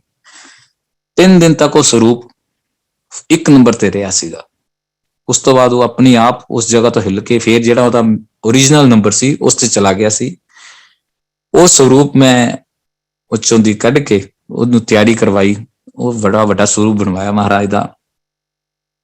ਮਹਾਰਾਜ ਨੇ ਉਸ ਟਾਈਮ ਕਿਹੜੇ ਸ਼ਬਦ ਚਲਾਣੇ ਸੀਗੇ, ਜਿਹੜੇ ਵੀ ਸ਼ਬਦ ਸਤਸੰਗ ਤੇ ਚਲਾਣੇ ਸੀਗੇ, ਇੱਕ ਸ਼ਬਦ ਮੈਨੂੰ ਦੱਸਿਆ ਕਿ ਇਹ ਸ਼ਬਦ ਚਲਾਣਾ ਹੈ। ਔਰ ਮੈਂ ਪੁਸ਼ਕਰਨਾ ਅੰਕਲ ਨੂੰ ਹਰ ਵਾਰੀ ਪੁੱਛਦਾ ਸੀ, ਮੈਂ ਕਿਹਾ ਇਹ ਵੀ ਸ਼ਬਦ ਹੈ? ਕਹਿੰਦੇ ਹੈਗਾ ਜੀ। ਮੈਂ ਕਿਹਾ ਇਹ ਸ਼ਬਦ ਹੈ? ਉਹਨਾਂ ਨੇ ਕਿਹਾ ਜੀ ਬਿਲਕੁਲ ਸ਼ਬਦ ਇਹੀ ਹੈ। ਉਹ ਸਾਰੇ ਸ਼ਬਦਾਂ ਦੀ ਮੈਂ ਕਿਹਾ ਜੀ, ਕਹਿੰਦੇ ਦੱਸ ਕਾਰਨ ਕੀ ਹੈ? ਮੈਂ ਕਿਹਾ ਜੀ ਮਹਾਰਾਜ ਨੇ ਇਹ ਆਗਿਆ ਦਿੱਤੀ ਹੈ ਕਿ ਇਹ ਸ਼ਬਦ ਚੱਲਣਗੇ ਸਤਸੰਗ ਤੇ, ਔਰ ਪਲੇ ਲਿਸਟ ਪੁਸ਼ਕਰਨਾ ਅੰਕਲ ਹੀ ਬਣਾ ਕੇ ਲਿਆਏ ਸੀ। ਜਿਹੜੇ ਸ਼ਬਦ ਉਹਨਾਂ ਨੇ ਦੱਸੇ ਸੀ ਉਹੀ ਸ਼ਬਦ ਉਹ ਸਤਸੰਗ ਤੇ ਚੱਲੇ ਸੀ। ਅਸੀਂ ਸੋਚ ਵੀ ਨਹੀਂ ਸੀ ਸਕਦੇ ਕਿ ਉਸ ਹਾਲੇ ਸਾਡੀ ਇੱਥੇ ਲੁਧਿਆਣੇ ਚ ਤੀਸਰਾ ਸਤਸੰਗ ਸੀ, ਉਹ ਮਹਾਰਾਜ ਨੇ ਇੰਨੀ ਮਿਹਰ ਕੀਤੀ ਕਿ ਉਸ ਜਗ੍ਹਾ ਦੇ ਉੱਤੇ 3 ਦਿਨ ਤੱਕ ਫ੍ਰੈਗਰੈਂਸ ਨਹੀਂ ਸੀ ਗਈ ਉਸ ਭਵਨ ਦੇ ਵਿੱਚੋਂ ਦੀ। ਔਰ ਲੋਕ ਲੰਘਦੇ ਪਾਂਦੇ ਪੁੱਛਦੇ ਸੀ ਕਿ ਤੁਸੀਂ ਕਿਹੜੀ ਅਗਰਬੱਤੀ ਜਗਾਈ ਹੈ, ਕਿਹੜੀ ਸੈਂਟ ਲਗਾਇਆ। ਪਰ ਅਸੀਂ ਕਿਹਾ ਜੀ ਕੋਈ ਸਾਡਾ ਨਾ ਅਗਰਬੱਤੀ ਨਾ ਸੈਂਟ ਹੈ, ਗੁਰੂ ਮਹਾਰਾਜ ਦੀ ਫ੍ਰੈਗਰੈਂਸ ਹੈ। ਉਹਨਾਂ ਤੋਂ ਬਾਅਦ ਗੁਰੂ ਜੀ ਨੇ ਸਾਡੇ ਨਾਲ ਬਹੁਤ ਕੁਝ, ਬੜੀ ਜਿਹਨੂੰ ਕਹਿੰਦੇ ਨਾ ਵੀ ਬੜੀ ਤੋਂ ਬੜੀ, ਹਰ ਤਰ੍ਹਾਂ ਦੀ ਸਾਡੀ ਮੁਸ਼ਕਲ ਨੂੰ ਹੱਲ ਕੀਤਾ, ਹਰ ਤਰ੍ਹਾਂ ਦੀ ਪ੍ਰੋਬਲਮ ਨੂੰ ਦੂਰ ਕੀਤਾ।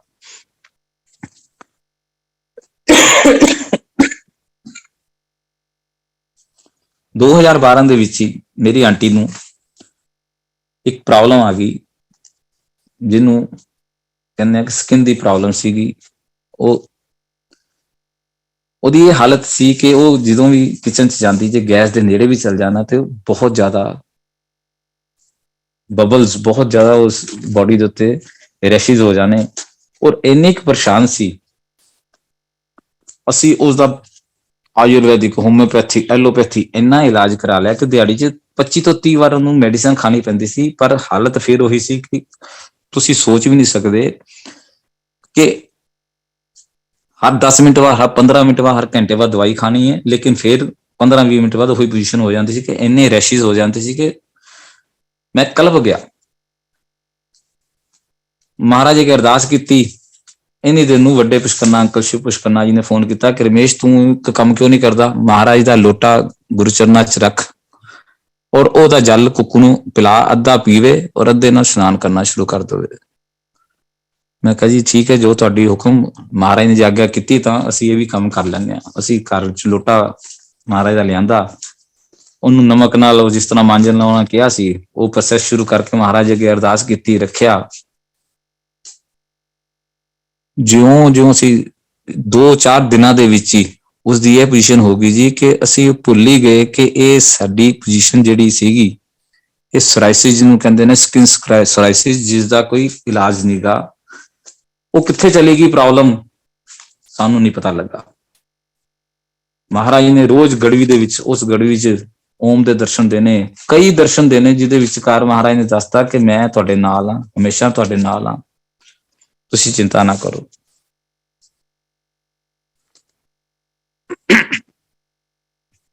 ਇਸ ਤਰ੍ਹਾਂ ਹੀ ਟਾਈਮ ਚੱਲਦਾ ਰਿਹਾ। ਮੇਰੀ ਬੇਟੀ 2011 ਤੋਂ 12 ਤੱਕ ਉੱਥੇ ਰਹਿਣ ਤੋਂ ਬਾਅਦ ਉਸ ਦਾ ਐਡਮਿਸ਼ਨ, ਜਿਹੜੀ ਉਹ ਸੋਚ ਕੇ ਗਈ ਸੀ ਕਿ ਮੈਂ IIT 'ਚ ਐਡਮਿਸ਼ਨ ਲੈਣੀ ਹੈ, ਉਸ ਦੀ ਐਡਮਿਸ਼ਨ ਉੱਥੇ ਨਾ ਹੋਈ। ਉਸ ਦਾ ਜਿਹੜਾ ਰੈਂਕ ਆਇਆ, ਉਹ ਰੈਂਕ ਗਿਆਨੀ ਜੈਲ ਸਿੰਘ ਕਾਲਜ ਬਠਿੰਡਾ ਦੇ ਵਿੱਚ ਆਇਆ। ਬਠਿੰਡਾ ਕਾਲਜ ਉਹਨੇ ਜੁਆਇਨ ਕਰ ਲਿਆ।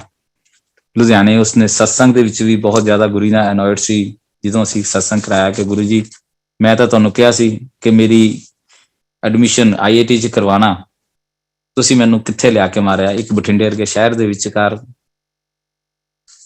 ਪਰ ਹੁਕਮ ਤਾਂ ਮੰਨਣਾ ਪੈਣਾ ਸੀਗਾ।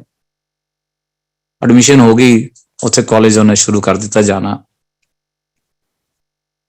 ਲੁਧਿਆਣੇ ਤੋਂ ਜਦੋਂ ਬਠਿੰਡਾ ਪਹੁੰਚਦੀ ਸੀ, ਹਰ 15 ਮਿੰਟ ਬਾਅਦ, 20 ਮਿੰਟ ਬਾਅਦ ਮੇਰੀ ਉਹਦੀ ਕਨਵਰਸੇਸ਼ਨ ਹੁੰਦੀ ਸੀ ਕਿ ਤੂੰ ਹੁਣ ਮੁੱਲਾਂਪੁਰ ਪਹੁੰਚ ਗਈ, ਹੁਣ ਤੂੰ ਸੁਧਾਰ ਪਹੁੰਚ ਗਈ।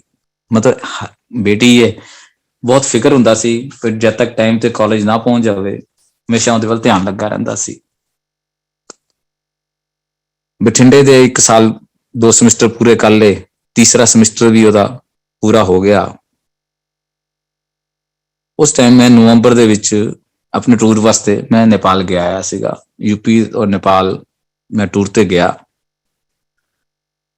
ਟੂਰ ਦੇ ਉੱਤੇ ਜਦੋਂ ਮੈਂ ਗਿਆ ਸੀ ਤੇ ਉਸ ਤੋਂ ਪਿੱਛੋਂ ਇਹਨੇ ਪ੍ਰੀਲਿਮਿਨਰੀ ਟੈਸਟ ਦੇਣੇ ਸੀਗੇ ਆਪਣੇ ਕਾਲਜ ਦੇ ਵਿੱਚ। ਉਹ ਟੈਸਟ ਵਾਸਤੇ ਬੇਟਾ ਉਹਨੂੰ ਸਵੇਰੇ ਬੱਸ ਸਟੈਂਡ ਤੇ ਛੱਡ ਕੇ ਆਉਂਦਾ ਸੀ। ਸਵੇਰੇ 6 ਵਜੇ ਉਹਨੇ ਜਾਣਾ ਆਪਣੇ ਪੇਪਰ ਦੇਣ ਲਈ। ਸਵੇਰੇ 6 ਵਜੇ ਪੇਪਰ ਦੇਣ ਲਈ ਜਾਂਦੀ ਸੀ, ਟਾਈਮ ਤੇ ਪਹੁੰਚ ਜਾਂਦੀ ਸੀ। ਦੂਸਰੇ ਹੀ ਪੇਪਰ ਦੇ ਉੱਤੇ ਮਹਾਰਾਜ ਨੇ ਉਹਨੂੰ ਕਹਿ ਦਿੱਤਾ ਕਿ ਤੂੰ ਸਵੇਰੇ ਕਾਲਜ ਨਹੀਂ ਜਾਣਾ, ਪੇਪਰ ਨਹੀਂ ਦੇਣਾ। ਬੜੀ ਸੋਚ ਪੈ ਗਈ ਕਿ ਗੁਰੂ ਜੀ ਇਹ ਕੀ ਕਹਿ ਰਹੇ ਹੋ ਤੁਸੀਂ? ਕਹਿੰਦੇ ਤੂੰ ਕਾਲਜ ਨਹੀਂ ਜਾਣਾ, ਪੇਪਰ ਨਹੀਂ ਦੇਣਾ, ਘਰ ਇੱਥੇ ਬੈਠ ਜਾ, ਕਾਲਜ ਨਹੀਂ ਜਾਣਾ।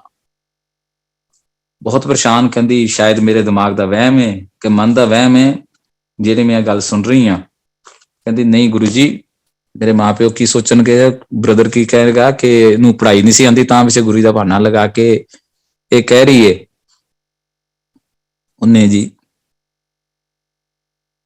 ਬਠਿੰਡਾ ਪੇਪਰ ਦੇਣ ਲਈ ਘਰੋਂ ਨਿਕਲ ਪਈ। ਸੰਗਤ ਜੀ, ਪਹਿਲਾ ਐਕਸੀਡੈਂਟ ਉਹਦਾ ਹੋਇਆ ਮੁੱਲਾਂਪੁਰ। ਬੱਸ ਦੇ ਵਿੱਚ ਪਿੱਛੋਂ ਦੀ ਜਾ ਕੇ ਰੈਮਡ ਹੋਈ। ਕਾਫੀ ਸੰਗਤਾਂ ਨੂੰ, ਕਾਫੀ ਸਵਾਰੀਆਂ ਨੂੰ ਸੱਟਾਂ ਲੱਗੀਆਂ। ਉਹ ਕਾਫੀਆਂ ਨੂੰ ਇਹਨੇ ਉਹਨਾਂ ਦੀ ਨਾਲ ਮਦਦ ਵੀ ਕੀਤੀ ਉਹਨਾਂ ਨੂੰ ਬਾਹਰ ਕੱਢਣ ਲਈ। ਇਹ ਉੱਥੋਂ ਨਿਕਲ ਕੇ ਦੂਸਰੀ ਬੱਸ ਸ਼ਿਫਟ ਹੋਈ। ਦੂਸਰੀ ਬੱਸ ਸ਼ਿਫਟ ਹੋ ਕੇ ਬਰਨਾਲੇ ਜਾ ਕੇ ਦੂਸਰਾ ਐਕਸੀਡੈਂਟ ਹੋਇਆ। ਉਸ ਦੇ ਵਿੱਚ ਵੀ ਇਹਨੂੰ ਇਹਦੀ ਕੋਹਨੀ ਦੇ ਉੱਤੇ ਔਰ ਇਹਦੀ ਗੁੱਟ ਦੇ ਉੱਤੇ ਸੱਟ ਲੱਗੀ ਕਾਫੀ। ਬਟ ਦਿਮਾਗ 'ਚ ਇੱਕੋ ਗੱਲ ਸੀ ਕਿ ਪੇਪਰ ਦੇਣ ਲਈ ਪਹੁੰਚਣਾ ਹੈ। ਅਗਲੀ ਬੱਸ ਫੜ ਕੇ ਜਦੋਂ ਬਠਿੰਡੇ ਪਹੁੰਚੀ, ਜਿਸ ਤਰ੍ਹਾਂ ਹੀ ਬੱਸ ਚੋਂ ਬਾਹਰ ਨਿਕਲੀ, ਸਲਿੱਪ ਕੀਤੀ, ਫੇਰ ਡਿੱਗ ਪਈ ਔਰ ਫੇਰ ਗੁੱਟ ਦੇ ਉੱਤੇ ਬਹੁਤ ਸੱਟ ਲੱਗੀ। ਰੁਮਾਲ ਬੰਨਿਆ ਆਪਣੇ ਗੁੱਟ ਦੇ ਉੱਤੇ, ਪੇਪਰ ਦੇਣ ਲਈ ਨਿਕਲਣ ਲੱਗੀ ਤੇ ਫੇਰ ਆਵਾਜ਼ ਆਈ, ਤੈਨੂੰ ਕਿਹਾ ਸੀ ਨਾ ਨਹੀਂ ਆਣਾ, ਕਿਉਂ ਆਈ ਹੈ ਤੂੰ ਇੱਥੇ ਪੇਪਰ ਦੇਣ। ਖੈਰ ਪੇਪਰ ਦੇ ਕੇ ਉਹ ਵਾਪਸ ਆ ਗਈ। ਉਸ ਤੋਂ ਬਾਅਦ ਮੈਂ ਜਦੋਂ ਲੁਧਿਆਣੇ ਵਾਪਸ ਆਈ, 2 ਦਿਨ ਬਾਅਦ ਮੈਂ ਵੀ ਟੂਰ ਤੋਂ ਵਾਪਸ ਆ ਗਿਆ। ਮੈਨੂੰ ਆ ਕੇ ਕਹਿੰਦੀ, ਬੜੀ ਪਰੇਸ਼ਾਨ ਸੀਗੀ, ਮੈਨੂੰ ਕਹਿੰਦੀ ਪਾਪਾ ਜੇ ਤੁਹਾਨੂੰ ਕੋਈ ਕਵੇ ਕਿ ਤੁਸੀਂ ਜਿਹੜਾ ਕੰਮ ਕਰਦੇ ਹੋ ਇਹ ਛੱਡ ਦਿਓ ਤਾਂ ਤੁਸੀਂ ਕੀ ਕਰੋਗੇ। ਮੈਂ ਕਿਹਾ ਬੇਟਾ ਡਿਪੈਂਡ ਕਰਦਾ ਵਾ ਕਹਿਣ ਵਾਲਾ ਕੌਣ ਹੈਗਾ, ਜਿਸ ਤਰ੍ਹਾਂ ਦਾ ਉਹ ਹੋਏਗਾ ਉਸ ਹਿਸਾਬ ਸੇ ਡਿਸੀਜਨ ਲਿੱਤਾ ਜਾਏਗਾ। ਮੇਰਾ ਸਵਿਮਿੰਗ ਮਸ਼ੀਨ ਦਾ ਕੰਮ ਹੈ। ਮੈਨੂੰ ਕਹਿਣ ਲੱਗੀ ਪਾਪਾ ਤੁਹਾਨੂੰ ਜੇ ਗੁਰੂ ਜੀ ਕਹਿਣ ਕਿ ਤੂੰ ਇਹ ਕੰਮ ਛੱਡ ਦੇ ਤੇ ਤੁਸੀਂ ਕੀ ਕਰੋਗੇ। ਮੈਂ ਕਿਹਾ ਜੇ ਗੁਰੂ ਜੀ ਦਾ ਹੁਕਮ ਹੈ ਤੇ ਫਿਰ ਮੈਂ ਕੰਮ ਛੱਡ ਦੇਵਾਂਗਾ। ਮੈਂ ਕਿਹਾ ਹੁਣ ਤੂੰ ਦੱਸ ਤੇਰੀ ਪ੍ਰੋਬਲਮ ਕੀ ਹੈ ਬੇਟਾ। ਕਹਿੰਦੀ ਪਾਪਾ ਗੁਰੂ ਜੀ ਨੇ ਮੈਨੂੰ ਕਿਹਾ ਕਿ ਤੂੰ ਕਾਲਜ ਨਹੀਂ ਜਾਣਾ, ਪੜ੍ਹਾਈ ਛੱਡ ਦੇ। ਫਿਰ ਮੈਂ ਕਿਹਾ ਛੱਡ ਦਿਓ। ਕਹਿੰਦੀ ਪਾਪਾ ਤੁਸੀਂ ਬੜੀ 1 ਮਿੰਟ ਵਿੱਚ ਜਵਾਬ ਦੇ ਦਿੱਤਾ ਕਿ ਪੜ੍ਹਾਈ ਛੱਡ ਦਿਓ, ਏਦਾਂ ਕਿਸ ਤਰ੍ਹਾਂ ਹੋ ਸਕਦਾ। ਮੈਂ ਕਿਹਾ ਨਹੀਂ ਬੇਟਾ, ਜੇ ਗੁਰੂ ਜੀ ਨੇ ਆਰਡਰ ਕੀਤਾ ਵਾ ਤੇ ਆਪਾਂ ਨੂੰ ਪੜ੍ਹਾਈ ਛੱਡ ਦੇਣੀ ਚਾਹੀਦੀ, ਆਪਾਂ ਅੱਗੇ ਨਹੀਂ ਜਾਣਾ, ਕਾਲਜ ਤੋਂ ਨਹੀਂ ਜਾਣਾ, ਕੱਲ ਤੋਂ ਤੂੰ ਮੈਂ ਕਿਹਾ ਕਾਲਜ ਨਹੀਂ ਜਾਣਾ। ਅਸੀਂ ਘਰ ਬੈਠ ਗਏ। ਮੈਂ ਕਿਹਾ ਤੂੰ ਪੇਪਰ ਦੇਣ ਨਹੀਂ ਜਾਣੇ, ਜੋ ਹੋਏਗਾ ਦੇਖਿਆ ਜਾਏਗਾ। 4th ਸਮੈਸਟਰ ਸੀ, ਪਰ ਦਿਮਾਗ ਦੇ ਵਿੱਚ ਫੇਰ ਅੰਦਰੋਂ ਇਹ ਕਹਾਣੀ ਚੱਲਣੀ ਸ਼ੁਰੂ ਹੋ ਗਈ ਵੀ ਚਲੋ ਇੱਕ ਕੰਮ ਕਰਦੇ ਆ, ਇਹਨੂੰ ਕਾਲਜ ਨਹੀਂ ਭੇਜਦੇ ਲੇਕਿਨ ਫੀਸ ਜਮ੍ਹਾਂ ਕਰਵਾ ਦਿੰਦੇ ਆ ਤਾਂ ਕਿ ਇਹਦਾ ਗੈਪ ਨਾ ਪਵੇ, ਕੋਈ ਨਾ ਕੋਈ ਬਹਾਨਾ ਲਗਾ ਦਿਆਂਗੇ, ਫੀਸ ਤਾਂ ਜਮ੍ਹਾਂ ਕਰਾ ਦਈਏ। ਮੈਂ ਫੀਸ ਜਮ੍ਹਾਂ ਕਰਾਉਣ ਦੇ ਲਈ ਜਿਸ ਤਰ੍ਹਾਂ ਹੀ ਫਾਰਮ ਭਰਨ ਲੱਗਾ ਤੇ ਮੈਨੂੰ ਬੇਟੀ ਦਾ ਫੋਨ ਆ ਗਿਆ। ਕਹਿੰਦੀ ਪਾਪਾ ਗੁਰੂ ਜੀ ਨੇ ਮੈਸੇਜ ਦਿੱਤਾ ਕਿ ਪਿਓ ਨੂੰ ਕਹਿ ਪੈਸੇ ਵੇਸਟ ਕਰੇਗਾ, ਫੀਸ ਨਹੀਂ ਭਰਵਾਣੀ। ਮੈਂ ਵਾਪਸ ਬੈਂਕ ਚੋਂ ਆ ਗਿਆ। ਮੈਂ ਕਿਹਾ ਠੀਕ ਹੈ ਜੀ, ਫੀਸ ਨਹੀਂ ਭਰਾਦੇ, ਜੋ ਹੋਏਗਾ ਦੇਖਿਆ ਜਾਏਗਾ। ਮਹਾਰਾਜ ਨੇ ਟਾਈਮ ਦੇ ਦਿੱਤਾ ਜੀ ਕਿ ਇਸ ਤਰੀਕ ਨੂੰ ਹੋਸਟਲ ਤੋਂ ਜਾ ਕੇ ਸਮਾਨ ਚੁੱਕ ਕੇ ਲਿਆਣਾ ਹੈ, ਇਹ ਸਮਾਨ ਰੱਖਣਾ ਹੈ, ਇਹ ਸਮਾਨ ਉੱਥੇ ਛੱਡ ਕੇ ਆਣਾ ਹੈ। ਔਰ ਟੈਕਸੀ ਵਾਲਾ ਕਿਹੜਾ, ਕਿਉਂਕਿ 3 ਟੈਕਸੀ ਵਾਲਿਆਂ ਨਾਲ ਅਸੀਂ ਐਵਰੇਜ ਨੂੰ ਮੈਂ ਕਈ ਵਾਰੀ ਛੱਡਣ ਜਾਂਦਾ ਸੀਗਾ ਜਦੋਂ ਕਿਤੇ ਸਮਾਨ ਹੁੰਦਾ ਸੀ ਜਾਂ ਕਿਤੇ ਲੇਟ ਹੁੰਦੀ ਸੀ। ਇਸ ਟੈਕਸੀ ਵਾਲੇ ਨਾਲ ਹੀ ਜਾਣਾ ਹੈ, ਉਹ ਇਹਦੇ ਨਾਲ ਜਾ ਕੇ ਸਮਾਨ ਲੈ ਕੇ ਆਣਾ, ਵਾਪਿਸ ਇਸ ਤਰੀਕ ਨੂੰ ਲੈ ਕੇ ਆਣਾ। ਅਸੀਂ ਹੋਸਟਲ ਗਏ, ਸਾਰਾ ਆਪਣਾ ਸਮਾਨ ਚੁੱਕਿਆ, ਘਰ ਵਾਪਸ ਆ ਗਏ। ਕਿਸੇ ਨੂੰ ਨਹੀਂ ਦੱਸਿਆ ਕਿ ਕੀ ਹੋ ਰਿਹਾ ਹੈ, ਉਹ ਕਿੱਦਾਂ ਹੋ ਰਿਹਾ। ਇਸ ਪ੍ਰੋਬਲਮ 'ਚ ਅਸੀਂ ਫੈਮਿਲੀ ਵਾਲੇ ਹੀ ਚਾਰੋਂ ਨੇ ਬੜੇ ਜੂਝ ਰਹੇ ਸੀ ਕਿ ਮਹਾਰਾਜ ਨੇ ਕਿਹਾ ਕਿ ਇਸ ਟੌਪਿਕ ਨੂੰ ਹਾਲੇ ਕਿਸੇ ਨਾਲ ਵੀ ਡਿਸਕਲੋਜ਼ ਨਹੀਂ ਕਰਨਾ। ਈਵਨ ਮੇਰੇ ਪੇਰੈਂਟਸ ਨਾਲ, ਵੱਡੇ ਭਾਈ ਸਾਹਿਬ ਨਾਲ, ਦੂਸਰੇ ਭਾਈ ਸਾਹਿਬ ਨਾਲ, ਕਿਸੇ ਨਾਲ ਵੀ ਇਸ ਚੀਜ਼ ਨੂੰ ਹਾਲੇ ਨਹੀਂ ਡਿਸਕਲੋਜ਼ ਕਰਨਾ ਜਦ ਤੱਕ ਮੈਂ ਤੁਹਾਨੂੰ ਕੁਝ ਦੱਸਦਾ ਨਹੀਂ। ਕਈ ਵਾਰੀ ਪੁੱਛਣਾ ਉਸਨੇ ਕਿ ਤੁਸੀਂ ਦੱਸੋ ਹੁਣ ਗੁਰੂ ਜੀ ਮੈਂ ਕੀ ਕਰਨਾ ਹੈ, ਟਾਈਮ ਆਉਣ ਤੇ ਦੱਸ ਦੇਵਾਂਗਾ। ਅਪ੍ਰੈਲ ਖਤਮ ਹੋਣ ਤੋਂ ਬਾਅਦ ਮਹਾਰਾਜ ਨੇ ਵਿਜ਼ਨ ਦਿੱਤਾ ਕਿ ਤੂੰ ਯੂਕੇ ਜਾ ਕੇ ਪੜ੍ਹਨਾ ਹੈ। ਕਿੱਥੇ ਪੜ੍ਹਨਾ ਹੈ ਗੁਰੂ ਜੀ? ਯੂਕੇ ਦੀ ਸਟੱਡੀ ਕਰਨ ਜਾਣਾ ਹੈ ਔਰ ਤੂੰ ਮਾਸਟਰ ਆਫ ਇੰਜੀਨੀਅਰਿੰਗ ਯੂਕੇ ਤੋਂ ਜਾ ਕੇ ਕਰਨੀ ਹੈ, MNG।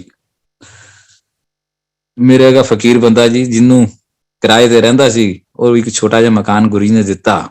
ਇਸ ਸੁਪਨੇ ਦੇ ਵਿੱਚ ਵੀ ਨਹੀਂ।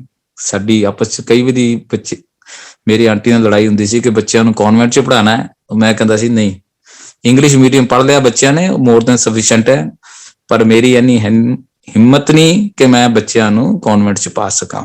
ਮੈਂ ਆਪਣੇ ਮੀਨਸ ਨਾਲ ਚੱਲਣਾ, ਮੈਂ ਕਿਸੇ ਕੋਲੋਂ ਦੀ ਮੰਗਣਾ ਨਹੀਂਗਾ। ਔਰ ਗੁਰੂ ਜੀ ਨੇ ਆਰਡਰ ਜਾਰੀ ਕਰਤੇ ਕਿ ਯੂਕੇ ਚ ਜਾ ਕੇ ਪੜ੍ਹਨਾ। ਇੰਪੋਸੀਬਲ ਟਾਸਕ, ਸਿਰ ਨੀਵੇਂ ਕਰ ਲਿਆ। ਠੀਕ ਹੈ ਜੀ, ਜਾਰੀ ਕਰ ਲਓ। ਕਿਹੜੀ ਯੂਨੀਵਰਸਿਟੀ ਚ, ਕਿਹੜੀ ਸਟਰੀਮ ਚ, ਕਿਹੜੇ ਸ਼ਹਿਰ ਜਾ ਕੇ ਪੜ੍ਹਨਾ ਹੈ, ਮਹਾਰਾਜ ਨੇ ਉਹ ਸਾਰਾ ਕੁਝ ਉਹਨੂੰ ਵਿਜ਼ਨ ਚ ਦਿਖਾ ਦਿੱਤਾ। ਸੰਗਤ ਜੀ, ਨਾ ਕੋਈ ਏਜੰਟ, ਨਾ ਕੋਈ ਗਾਈਡ ਕਰਨ ਵਾਲਾ, ਇੱਕੋ ਇੱਕ ਗਾਈਡ ਕਰਨ ਵਾਲਾ ਗੁਰੂ ਮਹਾਰਾਜ। ਫਾਰਮ ਕਿਵੇਂ ਭਰਨਾ ਹੈ, ਕਿਸ ਤਰ੍ਹਾਂ ਕਰਨਾ ਹੈ, ਹਰ ਚੀਜ਼ ਦੀ ਗਾਈਡਲਾਈਨ ਗੁਰੂ ਜੀ ਨੇ ਦਿੱਤੀ। ਉਸ ਗਾਈਡਲਾਈਨ ਨਾਲ ਫਾਰਮ ਭਰ ਕੇ ਥਰੂ ਕਰਤਾ। ਉੱਥੋਂ ਕਾਲ ਆ ਗਈ, ਉਹਨਾਂ ਨੇ ਕਿਹਾ ਜੀ ਕਿ ਹਾਲੇ ਜਿੰਨੇ, ਕਿਉਂਕਿ ਪੰਜਾਬ ਸਕੂਲ ਐਜੂਕੇਸ਼ਨ ਬੋਰਡ ਚ ਪੜ੍ਹੀ ਹੋਈ ਹੈ, ਜਿੰਨੇ ਪਰਸੈਂਟ ਨੰਬਰ ਹੈਗੇ ਨੇ ਇਹਦੇ ਵਿੱਚ ਹਾਲੇ ਅਸੀਂ ਇਹਨੂੰ ਪਹਿਲਾਂ ਕਾਲਜ 'ਚ ਭੇਜਾਂਗੇ, ਉਸ ਤੋਂ ਬਾਅਦ ਇਹਨੂੰ ਯੂਨੀਵਰਸਿਟੀ 'ਚ ਭੇਜਾਂਗੇ। ਠੀਕ ਹੈ ਜੀ। ਜਿਹੜਾ ਬੱਚਾ ਲੁਧਿਆਣਾ ਤੋਂ ਬਠਿੰਡਾ ਔਰ ਬਠਿੰਡਾ ਤੋਂ ਲੁਧਿਆਣਾ ਵਾਪਸ ਆਉਣ ਲੱਗਿਆ ਹਰ ਅੱਧੇ ਘੰਟੇ ਬਾਅਦ ਮੇਰੀ ਉਹਦੇ ਵਾਸਤੇ ਧਿਆਨ ਹੁੰਦਾ ਸੀ ਵੀ ਤੂੰ ਹੁਣ ਇੱਥੇ ਪਹੁੰਚ ਗਈ ਹੈ। ਔਰ ਘਰ ਵੀ ਉਹਨੂੰ ਮੈਂ ਬੱਸ ਸਟੈਂਡ ਤੋਂ ਜਾਂ ਜਿੱਥੇ ਵੀ ਆਨ ਦਾ ਵੇ ਸਟਾਪ ਹੁੰਦਾ ਸੀ ਉੱਥੋਂ ਲੈ ਕੇ ਆਉਂਦਾ ਸੀ। ਉਹ ਬੱਚੇ ਨੂੰ ਗੁਰੂ ਜੀ ਨੇ ਕਹਿ ਦਿੱਤਾ ਕਿ ਤੂੰ ਯੂਕੇ ਜਾ ਕੇ ਸਟੱਡੀ ਕਰਨੀ ਹੈ। ਸਾਡੇ ਪਰਿਵਾਰ ਦੇ ਵਿੱਚੋਂ, ਸਾਡੇ ਵੱਲੋਂ ਦੀ, ਮੇਰੀ ਫੈਮਿਲੀ ਚੋਂ, ਮੈਂ, ਮੇਰੀ ਵਾਈਫ, ਬੱਚਿਆਂ ਵੱਲੋਂ ਅਸੀਂ ਕਦੀ ਫੋਰਨ ਟੂਰ ਨਹੀਂ ਕੀਤਾ, ਕਦੀ ਬਾਹਰ ਨਹੀਂ ਗਏ, ਔਰ ਉਸ ਨੂੰ ਕਹਿ ਦਿੱਤਾ ਕਿ ਤੂੰ ਬਾਹਰ ਜਾਣਾ ਹੈ ਉੱਥੇ ਪੜ੍ਹਨ ਲਈ। ਸਾਰੇ ਪ੍ਰੋਸੈਸਿੰਗ ਹੋ ਗਈ, ਉਸ ਨੂੰ ਵੀਜ਼ਾ ਆ ਗਿਆ ਸਟੱਡੀ ਦੇ ਲਈ, ਉਹ ਬਾਹਰ ਚਲੀ ਗਈ, ਪਹੁੰਚ ਗਈ ਮੈਨਚੈਸਟਰ ਪਹੁੰਚ ਕੇ ਉੱਥੋਂ ਦੀ ਉਹਨਾਂ ਨੇ ਕਾਲਜ ਵਾਲਿਆਂ ਨੇ ਲੈਣ ਆਉਣਾ ਸੀਗਾ। ਰਾਤ ਦੇ 12 ਵਜ ਗਏ, ਸਾਡੇ ਕੋਲ ਕੋਈ ਇਨਫੋਰਮੇਸ਼ਨ ਨਹੀਂ ਕਿ ਬੇਟੀ ਕਿੱਥੇ ਹੈ। ਮੈਂ ਉਹਨੂੰ ਛੱਡ ਕੇ ਆਇਆ, ਉਸ ਤੋਂ ਬਾਅਦ ਸਾਨੂੰ ਕੋਈ ਨਹੀਂ ਪਤਾ ਕਿ ਸਾਡੀ ਬੇਟੀ ਕਿੱਥੇ ਹੈ, ਕਿਹੜੇ ਸ਼ਹਿਰ 'ਚ ਪਹੁੰਚੀ ਹੈ ਕਿ ਨਹੀਂ ਪਹੁੰਚੀ। ਰਾਤੀ 2 ਵਜੇ ਸਾਨੂੰ ਫੋਨ ਆ ਗਿਆ ਜੀ ਕਿ ਤੁਹਾਡੀ ਬੇਟੀ ਹੋਸਟਲ 'ਚ ਪਹੁੰਚ ਗਈ ਹੈ, ਕੋਈ ਦਿੱਕਤ ਨਹੀਂ, ਕੋਈ ਚਿੰਤਾ ਦੀ ਵਿਸ਼ਾ ਨਹੀਂ। ਬੜੀ ਮਹਾਰਾਜ ਦੀ ਕਿਰਪਾ, ਸ਼ੁਕਰ ਹੈ ਮਹਾਰਾਜ ਕਿ ਬੱਚਾ ਜਿਹੜਾ ਇਸ ਛੋਟੇ ਜਿਹੇ ਏਰੀਏ 'ਚ ਵੀ ਅਸੀਂ ਉਹਨੂੰ ਬੜੇ ਡਰਦੇ ਸੀਗੇ ਕਿ ਕਿੱਥੇ ਕਿਵੇਂ ਪਹੁੰਚੇਗੀ, ਉਹ ਬੱਚਾ ਇਕੱਲਾ ਫਲਾਈ ਕਰਕੇ ਉਸ ਜਗ੍ਹਾ ਤੋਂ ਆਪਣੀ ਯੂਨੀਵਰਸਿਟੀ ਪਹੁੰਚ ਗਿਆ। ਮਹਾਰਾਜ ਨੇ ਇੱਕੋ ਗੱਲ ਕਹੀ ਸੀ ਕਿ ਇਹ ਜਿਹੜਾ ਸਤਸੰਗ ਸਾਰਾ ਹੈਗਾ, ਤੂੰ ਮੈਨਚੈਸਟਰ ਉੱਥੇ ਜਾ ਕੇ, ਯੂਕੇ ਜਾ ਕੇ ਸਤਸੰਗ ਆਪਣਾ ਸ਼ੇਅਰ ਕਰਨਾ। ਨਾਲ ਗੁਰੂ ਮਹਾਰਾਜ ਨੇ ਕਿਹਾ ਸੀ ਕਿ ਮੇਰਾ 5 ਮੀਟਰ ਦਾ ਚੋਲਾ ਨਾਲ ਲੈ ਕੇ ਜਾਣਾ ਤੂੰ ਇੱਥੋਂ।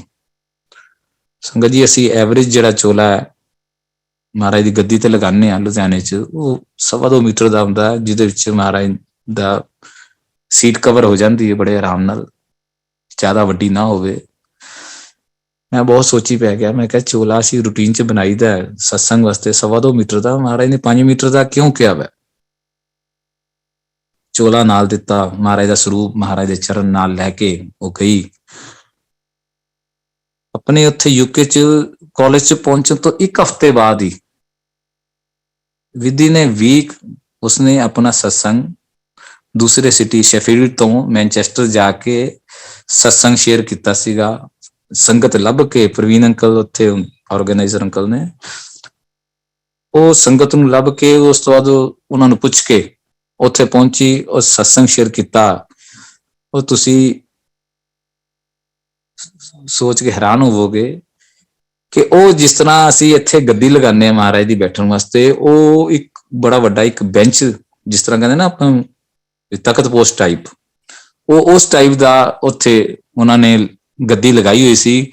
ਉਹ ਜਿਸ ਗੱਦੀ ਦੇ ਉੱਤੇ ਉਹ 5 ਮੀਟਰ ਦਾ ਚੋਲਾ ਬਿਲਕੁਲ ਐਪਰੋਪ੍ਰੀਏਟ ਐਗਜ਼ੈਕਟ ਬੈਠਦਾ ਸੀਗਾ।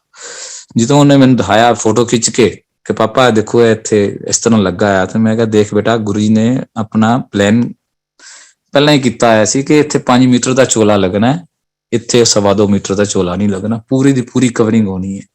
ਉਹ ਚੋਲਾ ਨਾਲ ਲੈ ਕੇ ਗਈ ਸੀ, ਉਹਨੇ ਉੱਥੇ ਰੱਖਤਾ ਕਿ ਅੰਕਲ ਨੂੰ ਦੱਸਤਾ ਕਿ ਇਸ ਤਰ੍ਹਾਂ ਗੁਰੂ ਜੀ ਨੇ ਮੈਨੂੰ ਹੁਕਮ ਕੀਤਾ ਸੀ ਚੋਲਾ ਨਾਲ ਲੈ ਕੇ ਆਣਾ। ਸੋ ਉਹਨਾਂ ਨੇ ਆਪਣਾ ਤੇ ਚੋਲਾ ਵਿਛਾਇਆ ਹੀ ਹੋਇਆ ਸੀ, ਪਰ ਉਸ ਚੋਲੇ ਨੂੰ ਉਹਨਾਂ ਨੇ ਮਹਾਰਾਜ ਦੇ ਚਰਨਾਂ ਦੇ ਵਿੱਚ ਰੱਖ ਦਿੱਤਾ। ਉਹਦੀ ਸਟੱਡੀ ਇਸ ਤਰ੍ਹਾਂ ਹੀ ਚੱਲਦੀ ਰਹੀ, ਔਰ ਗੁਰੂ ਜੀ ਨੇ ਉਹਨੂੰ 5 ਸਾਲ ਉਹਦੀ ਮਾਸਟਰ ਆਫ ਇੰਜੀਨੀਅਰਿੰਗ ਕਰਵਾ ਕੇ ਉਹਨੂੰ ਅੱਜ ਆਪਣੇ ਕੋਲ ਉੱਥੇ ਯੂਕੇ ਦੇ ਵਿੱਚ ਹੀ ਰੱਖਿਆ ਹੈ। 3.5 ਸਾਲ ਸਾਡੇ ਕੋਲ ਨਹੀਂ ਸੀ ਆਈ। ਲਾਸਟ ਫਰਵਰੀ ਦੇ ਵਿੱਚ ਜਦੋਂ ਆਈ ਸੀ, 2020 ਚ ਫਰਵਰੀ ਚ ਆਈ ਸੀ, ਜਨਵਰੀ ਚ ਆਈ ਸੀ, ਉਹ ਫਰਵਰੀ ਚ ਚਲੀ ਗਈ ਸੀਗੀ। ਫਰਵਰੀ ਚ ਜਾਣ ਤੋਂ ਬਾਅਦ ਹੀ ਉੱਥੇ ਲਾਕਡਾਊਨ ਲੱਗ ਗਿਆ। ਉਸ ਤੋਂ ਬਾਅਦ ਉਹਦੀ ਜੌਬ ਚਲੀ ਗਈ। ਹਾਲਾਤ ਏਦਾਂ ਹੋ ਗਏ ਕਿ ਮਹਾਰਾਜ ਕਿਵੇਂ ਆਪਣੇ ਆਪ ਨੂੰ ਸਰਵਾਈਵ ਕਰ ਪਾਏਗੀ, ਪਰ ਹਾਲੇ ਤੱਕ ਮਹਾਰਾਜ ਨੇ ਉਹਨੂੰ ਆਪਣੇ ਕੋਲ ਉੱਥੇ ਰੱਖਿਆ ਹੋਇਆ, ਆਪਣੀ ਉਸ ਸਿਸਟਮ ਚ ਰੱਖਿਆ ਹੋਇਆ ਕਿ ਮਹਾਰਾਜ ਨੇ ਅੱਜ ਜਿਹੜਾ ਅਸੀਂ ਸੋਚ ਵੀ ਨਹੀਂ ਸਕਦੇ, ਸਾਡੀ ਵਿਜ਼ਨ ਤੋਂ, ਸਾਡੀ ਸੋਚ ਤੋਂ ਬਿਲਕੁਲ ਬਾਹਰ ਹੈ, ਉਹ ਕੰਮ ਕਰਵਾ ਕੇ ਦਿੱਤਾ ਜਿਹੜਾ ਅਸੀਂ ਆਪਣੇ ਆਪ ਚ ਸੋਚ ਵੀ ਨਹੀਂ ਸੀ ਸਕਦੇ ਕਿ ਮਹਾਰਾਜ 2 ਸਾਲ ਤੱਕ ਬੱਚਾ ਬਗੈਰ ਕਿਸੇ ਫੰਡਸ ਤੋਂ ਉੱਥੇ ਕਿਵੇਂ ਸਰਵਾਈਵ ਕਰ ਪਾਏਗਾ। ਮਹਾਰਾਜ ਨੇ ਉਹ ਸਾਰਾ ਕੁਝ ਕਰਵਾ ਕੇ ਦਿੱਤਾ। ਇਹ ਉਹਨਾਂ ਦੀ ਮਿਹਰ ਹੈ, ਉਹਨਾਂ ਦੀ ਮਿਹਰ ਦੇ ਸਦਕਾ ਹੀ ਇਹ ਸਾਰਾ ਕੁਝ ਚੱਲ ਰਿਹਾ ਹੈ। ਸੰਗਤ ਜੀ, ਮੈਂ ਆਪਣੇ ਬੇਟੇ ਬਾਰੇ ਸਤਸੰਗ ਸ਼ੇਅਰ ਕਰਨਾ ਚਾਹਾਂਗਾ ਕਿ ਅੱਜ ਜਿਸ ਤਰ੍ਹਾਂ ਮੇਰੀ ਆਂਟੀ ਨੇ ਗੁਰੂ ਮਹਾਰਾਜ ਨੂੰ ਕਿਹਾ ਸੀ ਕਿ ਮੈਂ ਆਪਣੇ ਬੇਟੇ ਵਾਸਤੇ ਤੁਹਾਡੇ ਕੋਲ ਆਈ ਹਾਂ, ਕਿਉਂਕਿ ਉਹ ਪੜ੍ਹਾਈ 'ਚ ਇੰਨਾ ਸਿੰਸੀਅਰ ਨਹੀਂ, ਇੰਟੈਲੀਜੈਂਟ ਬਹੁਤ ਹੈ ਪਰ ਇੰਨਾ ਸਿੰਸੀਅਰ ਨਹੀਂ ਸੀ। ਜਦੋਂ ਮਹਾਰਾਜ ਕੋਲ 2005 'ਚ ਗਏ ਸੀ, ਉਦੋਂ 8th ਕਲਾਸ 'ਚ ਪੜ੍ਹਦਾ ਸੀ ਔਰ ਸਾਨੂੰ ਕੋਈ ਉਮੀਦ ਨਹੀਂ ਸੀਗੀ, ਟੂ ਬੀ ਵੈਰੀ ਫਰੈਂਕ, ਕਿ ਉਹ ਪੜ੍ਹਾਈ ਦੇ ਵਿੱਚ, ਕਿਉਂਕਿ ਬੋਰਡ ਦੇ ਐਗਜ਼ਾਮਸ ਨੇ ਔਰ ਇੰਨਾ ਕੁ ਵੀ ਸੀਰੀਅਸ ਨਹੀਂ ਸੀ ਕਿ ਐਗਜ਼ਾਮ ਹੈਗੇ ਨੇ, ਕੋਈ ਦਿਮਾਗ ਤੇ ਬੋਝ ਨਹੀਂ ਸੀ ਕਿ ਸਾਨੂੰ ਕੋਈ ਉਮੀਦ ਨਹੀਂ ਸੀ ਕਿ ਸ਼ਾਇਦ ਇਹ 8th ਕਲਾਸ ਦੇ ਵਿੱਚੋਂ ਵੀ ਪਾਸ ਹੋ ਸਕੇਗਾ। ਪਰ ਮਹਾਰਾਜ ਨੇ ਇੰਨੀਆਂ ਕੁ ਬਲੇਸਿੰਗਸ ਦਿੱਤੀਆਂ ਉਹਨੂੰ ਕਿ ਉਹ 10th ਦੇ ਵਿੱਚੋਂ ਵੀ ਕਲੀਅਰ ਕਰਵਾਇਆ, 8th ਚੋਂ ਕਲੀਅਰ ਕਰਾਇਆ, 10th ਦੇ ਬੋਰਡ ਚੋਂ ਕਲੀਅਰ ਕਰਾਇਆ। ਕਿਹੜੀ ਸਟਰੀਮ ਦੇ ਵਿੱਚ ਘੁਮਾਇਆ ਮੈਂ ਤੁਹਾਨੂੰ ਦੱਸ ਵੀ ਨਹੀਂ ਸਕਦਾ ਕਿ ਜੋ ਮਹਾਰਾਜ ਨੇ ਸਾਨੂੰ ਦੱਸਿਆ।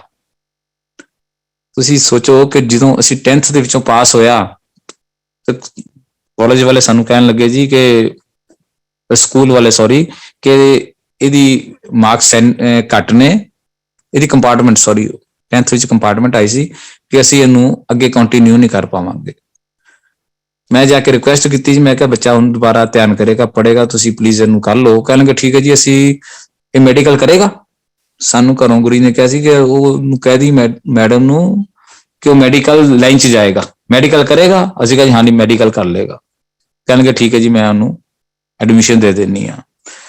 11th 'ਚ ਐਡਮਿਸ਼ਨ ਦੇ ਦਿੱਤੀ, 12th ਦੇ ਵਿੱਚ ਕਾਮਰਸ 'ਚ ਐਡਮਿਸ਼ਨ ਦੇ ਦਿੱਤੀ, 12th ਵੀ ਕਲੀਅਰ ਕਰਾ ਦਿੱਤੀ, ਗ੍ਰੈਜੂਏਸ਼ਨ ਵੀ ਕਰਵਾ ਦਿੱਤੀ।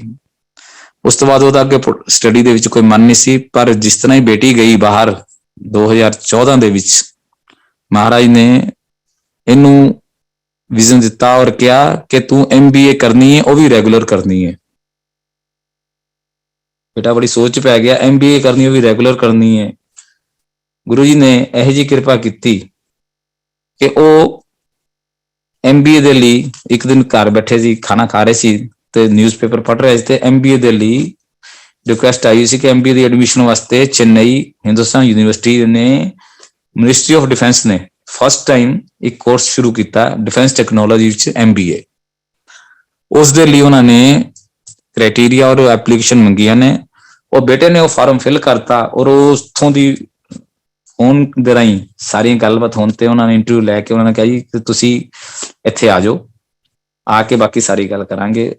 ਗੁਰੂ ਜੀ ਨੇ ਬੇਟੇ ਨੂੰ ਉੱਥੇ 2 ਸਾਲ ਦੇ ਲਈ ਰੈਗੂਲਰ MBA ਕਰਾਈ ਔਰ ਨਾਰਥ ਇੰਡੀਆ ਵਿੱਚੋਂ ਮੇਰਾ ਬੇਟਾ ਪਹਿਲਾ ਸਟੂਡੈਂਟ ਹੈ ਜਿਹਨੇ ਉਸ ਕੋਰਸ ਨੂੰ, ਉਸ MBA ਨੂੰ, ਡਿਗਰੀ ਨੂੰ ਪੂਰਾ ਕੀਤਾ ਔਰ ਵਿਦ ਡਿਸਟਿੰਕਸ਼ਨਸ, ਬਹੁਤ ਅੱਛੇ ਮਾਰਕਸ ਦੇ ਨਾਲ। ਜਿਹੜੇ ਅਸੀਂ ਸੋਚਦੇ ਸੀ ਵੀ BBA ਤਾਂ ਬੜੀ ਮੁਸ਼ਕਲ ਹੋਈ ਹੈ, MBA ਕਿੱਥੋਂ ਕਲੀਅਰ ਪਾਏਗਾ। ਗੁਰੂ ਜੀ ਨੇ ਇੰਨੇ ਕੁ ਜ਼ਿਆਦਾ ਉਹਨੂੰ ਬਲੇਸਿੰਗਸ ਦਿੱਤੀਆਂ ਕਿ ਉਹ ਬੇਟਾ ਮਿਨਿਸਟਰੀ ਆਫ ਡਿਫੈਂਸ ਨੇ ਜਿਹੜੀ ਸ਼ੁਰੂਆਤ ਕੀਤੀ ਸੀਗੀ ਸਿਵਲ ਦੇ ਵਿੱਚ, ਇਹ ਕੋਰਸ ਪਹਿਲਾ ਹੀ ਵਾਰ ਸ਼ੁਰੂ ਹੋਇਆ ਸੀ ਉਸ ਯੂਨੀਵਰਸਿਟੀ 'ਚ, ਜਿਸ 'ਚ ਉਸਨੇ MBA ਕਲੀਅਰ ਕੀਤੀ। ਉਸ ਪੀਰੀਅਡ ਦੇ ਵਿੱਚ ਮਹਾਰਾਜ ਨੇ ਉਹਦੇ ਨਾਲ ਬਹੁਤ ਬੜੀ ਕਿਰਪਾ ਕਰੀ ਰੱਖੀ, ਬੜਾ ਉਹਨੂੰ ਸੰਭਾਲ ਕੇ ਰੱਖਿਆ। ਉਸ ਪੀਰੀਅਡ ਦੇ ਵਿੱਚ ਉਸਦਾ ਇੱਕ ਵਾਰੀ ਬੱਸ 'ਚ ਜਾ ਰਿਹਾ ਸੀ, ਬੱਸ 'ਚੋਂ ਸਲਿਪ ਕਰ ਗਿਆ, ਐਕਸੀਡੈਂਟ ਹੋਇਆ, ਸਾਨੂੰ ਨਹੀਂ ਪਤਾ। ਇੱਕ ਦਿਨ ICU 'ਚ ਪਿਆ ਰਿਹਾ, ਹਾਲਤ ਬੜੀ ਨਾਜ਼ੁਕ ਸੀ, ਪਰ ਦੂਸਰੇ ਦਿਨ ਹੀ ਮਹਾਰਾਜ ਨੇ ਉਹਨੂੰ ਉੱਥੋਂ ਦੀ ਬਾਹਰ ਕੱਢ ਕੇ ਘਰ ਵੀ ਭੇਜਤਾ। ਬਾਅਦ ਵਿੱਚ ਉਹਨੇ ਦੱਸਿਆ ਕਿ ਮਮਾ ਮੈਨੂੰ ਪਾਪਾ ਇਹ ਪੋਜੀਸ਼ਨ ਸੀ ਕਿ ਸ਼ਾਇਦ ਪਤਾ ਨਹੀਂ ਕੀ ਹੋ ਜਾਂਦਾ, ਪਰ ਮਹਾਰਾਜ ਨੇ ਆ ਕੇ ਮੈਨੂੰ ਕਿਹਾ ਕੁਝ ਨਹੀਂ ਹੁੰਦਾ, ਚੱਲ ਉੱਠ ਘਰ ਨੂੰ ਜਾ। ਵਾਪਸ ਆ ਗਿਆ। ਚੇਨਈ ਵਰਗੇ ਸ਼ਹਿਰ 'ਚ ਸ਼ਾਇਦ ਮੇਰੀ ਆਪਣੀ ਟੂਰਿੰਗ ਲਾਈਫ 38 ਤੋਂ 40 ਸਾਲ ਦੀ ਹੈ। ਮੈਂ ਆਪਣੀ ਲਾਈਫ ਦੇ ਵਿੱਚ ਕਦੀ ਚੇਨਈ ਦੇ ਵਿੱਚ ਫਲੱਡ ਨਹੀਂ ਦੇਖਿਆ। ਉਸ ਪੀਰੀਅਡ ਦੇ ਵਿੱਚ ਜਦੋਂ ਉੱਥੇ ਪੜ੍ਹ ਰਿਹਾ ਸੀ, ਤੁਹਾਨੂੰ ਸ਼ਾਇਦ ਪਤਾ ਹੋਏਗਾ, ਉਸ ਪੀਰੀਅਡ 'ਚ 2014-15 ਦੇ ਵਿੱਚ ਫਲੱਡ ਆਇਆ ਸੀ ਚੇਨਈ ਦੇ ਵਿੱਚ। ਉਹ ਜਿਹੜੇ ਏਰੀਆ 'ਚ ਉਹ ਰਹਿ ਰਿਹਾ ਸੀਗਾ, ਜਿਹੜੀ ਯੂਨੀਵਰਸਿਟੀ ਦਾ ਏਰੀਆ ਜਿਹੜਾ ਸੀਗਾ, ਜਿਸ ਏਰੀਆ 'ਚ ਉਹ ਰਹਿ ਰਿਹਾ ਸੀ, ਉਹ ਇਸ ਪੂਰੇ ਦਾ ਪੂਰਾ ਡੁੱਬਿਆ ਏਰੀਆ ਸੀਗਾ, ਪੂਰਾ ਡੁੱਬ ਗਿਆ ਸੀ ਏਰੀਆ। ਔਰ ਇਹਨਾਂ ਦੀ ਯੂਨੀਵਰਸਿਟੀ ਦੇ ਵਿੱਚ 에ਅਰਫੋਰਸ ਨੇ ਰੈਸਕਿਊ ਕੈਂਪ ਲਗਾਇਆ ਹੋਇਆ ਸੀਗਾ ਕੱਢਣ ਦੇ ਲਈ, ਜਿਹੜੇ ਬਹੁਤ ਜ਼ਿਆਦਾ ਉਸ ਸਿਸਟਮ ਦੇ ਵਿੱਚ ਫਸੇ ਹੋਏ ਸੀਗੇ।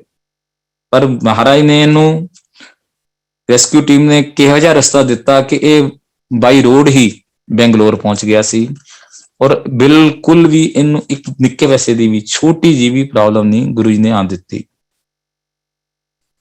ਗੁਰੂ ਜੀ ਦੇ ਗੁਣਗਾਨ ਕਰਦੇ ਥੱਕ ਜਾਵਾਂਗੇ। ਮਹਾਰਾਜ ਨੇ ਇੰਨੀ ਕੁ ਕਿਰਪਾ ਕੀਤੀ, ਇੰਨੀ ਕੁ ਕਿਰਪਾ ਕੀਤੀ ਕਿ ਅਸੀਂ ਸੋਚ ਵੀ ਨਹੀਂ ਸਕਦੇ। ਉਸ ਪ੍ਰਮਾਤਮਾ ਨੇ ਹੱਥ ਫੜ ਕੇ ਰੱਖਿਆ ਹੈ ਸਾਡਾ ਕਿ ਮਹਾਰਾਜ ਤੁਸੀਂ ਬੜੀ ਮਿਹਰ ਕੀਤੀ ਹੈ ਸਾਡੇ ਉੱਤੇ, ਸਾਡੇ ਪਰਿਵਾਰ ਦੇ ਉੱਤੇ, ਕਿ ਅਸੀਂ ਤੁਹਾਡੇ ਨਾਲ, ਤੁਹਾਡੀ ਸ਼ਰਨ ਚ, ਤੁਹਾਡੀ ਸੇਵਾ ਚ ਲੱਗੇ ਹੋਏ ਹਾਂ। ਉਹ ਸਾਨੂੰ ਇਸ ਸੇਵਾ ਤੋਂ ਵਿਮੁਖ ਨਾ ਕਰਨਾ। ਉਸ ਤੋਂ ਬਾਅਦ सत्संग लुधियाने च शुरू हो गए, सत्संगां दी लड़ी चालू हो गई, नॉन स्टॉप सत्संग होने शुरू हो गए। महाराज ने कोई ना कोई करिश्मा हर वारी करदे रहना। एक सानू तरीक दित्ती गई कि 2 दिसंबर नूं तुसीं सत्संग करया करना। आग्या मन के सत्संग शुरू कर दिता। और चाक साडे लुधियाने च साडे मान अंकल ने वो गुरु चरनां दे विच ਉਹ ਚਾਹ ਬਣਾਉਂਦੇ ਸੀ ਕਿ ਚਾਹ ਦੀ ਸੇਵਾ ਸੀ ਉਹਨਾਂ ਨੂੰ ਦਿੱਤੀ ਸੀ ਵੀ ਅੰਕਲ ਚਾਹ ਪ੍ਰਸ਼ਾਦ ਗੁਰੂ ਜੀ ਦਾ ਤੁਸੀਂ ਬਣਾਉਣਾ। ਕਹਿੰਦੇ ਨਹੀਂ, ਅੱਜ ਮਾਨ ਚਾਹ ਨਹੀਂ ਬਣਾਏਗਾ, ਅੱਜ ਵਿਸ਼ੂ ਚਾਹ ਬਣਾਏਗਾ। ਔਰ ਵਿਸ਼ੂ ਜੀ ਨੂੰ ਆਫਿਸ ਗਏ ਹੋਏ ਸੀ, ਮਹਾਰਾਜ ਦੇ ਕਹਿਣ ਦੇ ਉੱਤੇ ਕਿ ਇਸ ਤਰ੍ਹਾਂ, ਇਸ ਤਰੀਕੇ ਦੇ ਨਾਲ ਇਹੋ ਜਿਹੀ ਚਾਹ ਬਣਾਣੀ ਹੈ। ਇਹ ਉਹਨਾਂ ਦੀ ਵਿਜ਼ਨਸ ਔਰ ਉਹਨਾਂ ਦੀ ਜਿਹੜੀ ਆਪਾਂ ਸੁਣ ਲੈਂਦੇ ਹਾਂ ਨਾ ਕਿ ਮਹਾਰਾਜ ਜੀ ਸ਼ਾਇਦ ਆਪਾਂ ਨੂੰ ਲੱਗਦਾ ਹੈ ਕਿ ਆਪਾਂ ਸਾਡੇ ਦਿਮਾਗੀ ਵਹਿਮ ਹੈਗਾ। ਨਹੀਂ, ਸਾਡਾ ਦਿਮਾਗ ਦਾ ਕੋਈ ਵਹਿਮ ਨਹੀਂ। ਉਸ ਟਾਈਮ ਸਾਡੇ ਵੀ ਧਿਆਨ ਚ ਨਹੀਂ ਰਿਹਾ ਕਿ ਘਰ ਇਲਾਇਚੀ ਹੈ ਨਹੀਂ। ਉਹ ਮਹਾਰਾਜ ਜਦੋਂ ਆਫਿਸ ਚੱਲਿਆ ਤੇ ਮਹਾਰਾਜ ਨੇ ਕਿਹਾ ਇਲਾਇਚੀ ਲੈ ਕੇ ਜਾਈ। ਉਹ ਜਿਹੜੀ ਦੁਕਾਨ ਤੇ ਚੜਿਆ, ਕਹਿਣ ਲੱਗੇ ਉਹਨੂੰ ਸੀ ਵੀ ਇਹ ਬੜੀ ਵੱਡੀ ਦੁਕਾਨ ਹੈ, ਇੱਕ ਅੱਛਾ ਆਊਟਲੈਟ ਹੈ, ਇੱਥੋਂ ਜ਼ਰੂਰ ਇਲਾਇਚੀ ਮਿਲ ਜਾਏਗੀ। ਕਹਿੰਦੇ ਇੱਥੋਂ ਨਹੀਂ ਮਿਲਣੀ। ਉਹ ਕਹਿੰਦਾ ਐਵੇਂ ਕਹੀ ਜਾਂਦੇ ਗੁਰੂ ਜੀ, ਇੱਥੋਂ ਨਹੀਂ ਮਿਲਣੀ, ਬਹੁਤ ਵੱਡੀ ਦੁਕਾਨ ਹੈ ਜਿੱਥੇ ਸੋਚ ਵੀ ਨਹੀਂ ਸਕਦੇ ਕਿ ਉਹ ਇਲਾਇਚੀ ਨਹੀਂ ਮਿਲੇਗੀ। ਲੈ ਕੇ ਵੀ ਜਾਣੀ ਹੈ ਕਿਉਂਕਿ ਘਰ ਇਲਾਇਚੀ ਹੈ ਨਹੀਂ। ਉਹਨੂੰ ਨਹੀਂ ਪਤਾ ਬੇਟੇ ਨੂੰ ਕਿ ਘਰ ਇਲਾਇਚੀ ਹੈ ਨਹੀਂ। 2 ਦੁਕਾਨਾਂ ਤੇ ਚੜਿਆ, ਕਹਿੰਦੇ ਇੱਥੋਂ ਨਹੀਂ ਮਿਲਣੀ। ਜਿਹੜੀ ਦੁਕਾਨ ਦੇ ਉੱਤੇ ਲੱਗਦਾ ਸੀਗਾ ਕਿ ਇੱਥੋਂ ਇਲਾਇਚੀ ਨਹੀਂ ਮਿਲੇਗੀ, ਕਹਿੰਦੇ ਇੱਥੇ ਪੁੱਛੇ ਤਾਂ ਤੁਹਾਨੂੰ ਇਲਾਇਚੀ ਮਿਲੇਗੀ। ਇਲਾਇਚੀ ਲੈ ਕੇ ਆਇਆ। ਅਸੀਂ ਵੇਟ ਕਰ ਰਹੇ ਸੀਗੇ ਕਿ ਚਾਹ ਗੁਰੂ ਜੀ ਨੇ ਕਿਹਾ ਤੂੰ ਬਣਾਣੀ ਹੈ। ਔਰ ਜਦੋਂ ਆ ਕੇ ਕਿਹਾ ਜੀ, ਮੈਂ ਕਿਹਾ ਬੇਟਾ ਚਾਹ ਬਣਾਓ, ਕਹਿੰਦਾ ਇਲਾਇਚੀ ਦਿਓ। ਘਰ ਸਾਰਾ ਚੈੱਕ ਕਰ ਲਿਆ, ਇਲਾਇਚੀ ਕਿਤੇ ਨਜ਼ਰ ਨਾ ਆਵੇ। ਕਹਿਣ ਲੱਗਾ ਗੁਰੂ ਜੀ ਨੇ ਮੈਨੂੰ ਪਹਿਲਾਂ ਹੀ ਕਹਿ ਦਿੱਤਾ ਸੀਗਾ ਕਿ ਇਲਾਇਚੀ ਲੈ ਕੇ ਜਾਈ, ਘਰ ਇਲਾਇਚੀ ਹੈ ਨਹੀਂ। ਇਹ ਉਹਨਾਂ ਦੀ ਮਿਹਰ, ਉਹਨਾਂ ਦੀ ਸੋਚ ਤੋਂ, ਜੋ ਉਹਨਾਂ ਦੀ ਸੋਚ ਹੈ ਸਾਡੇ, ਅਸੀਂ ਬਹੁਤ ਪਿੱਛੇ ਹਾਂ, ਬਹੁਤ ਦੂਰ ਹਾਂ। ਮਹਾਰਾਜ ਨੇ ਉਸ ਤੋਂ ਬਾਅਦ 2017 ਦੇ ਵਿੱਚ ਮੇਰਾ ਸਟ੍ਰੈਂਗਲ ਹਰਨੀਆ ਦੀ ਪ੍ਰੋਬਲਮ ਆ ਗਈ। 22 ਮਈ ਨੂੰ ਅਸੀਂ ਇੱਕ ਸਤਸੰਗ ਅਟੈਂਡ ਕਰਕੇ ਆਏ। 23 ਮਈ ਨੂੰ ਮੇਰੀ ਪੋਜੀਸ਼ਨ ਹੈ ਹੋ ਗਈ ਕਿ ਮੇਰੇ ਪੇਟ ਬਲੋਟਿੰਗ ਕਰਨਾ ਸ਼ੁਰੂ ਕਰਤਾ, ਬਹੁਤ ਜ਼ਿਆਦਾ ਮੋਟਾ ਹੋ ਗਿਆ।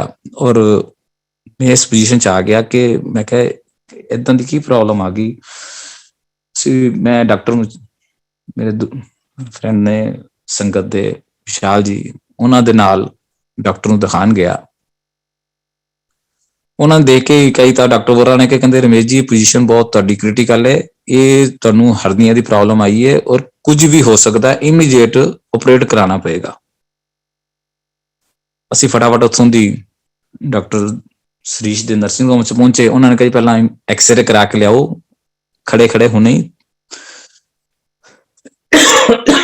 ਅਸੀਂ ਐਕਸਰੇ ਕਰਾ ਕੇ ਲਿਆਏ ਆ। ਉਹ ਕਹਿੰਦੇ ਜੀ ਹੁਣੇ ਹੀ ਆਪਰੇਟ ਕਰਨਾ ਪਏਗਾ।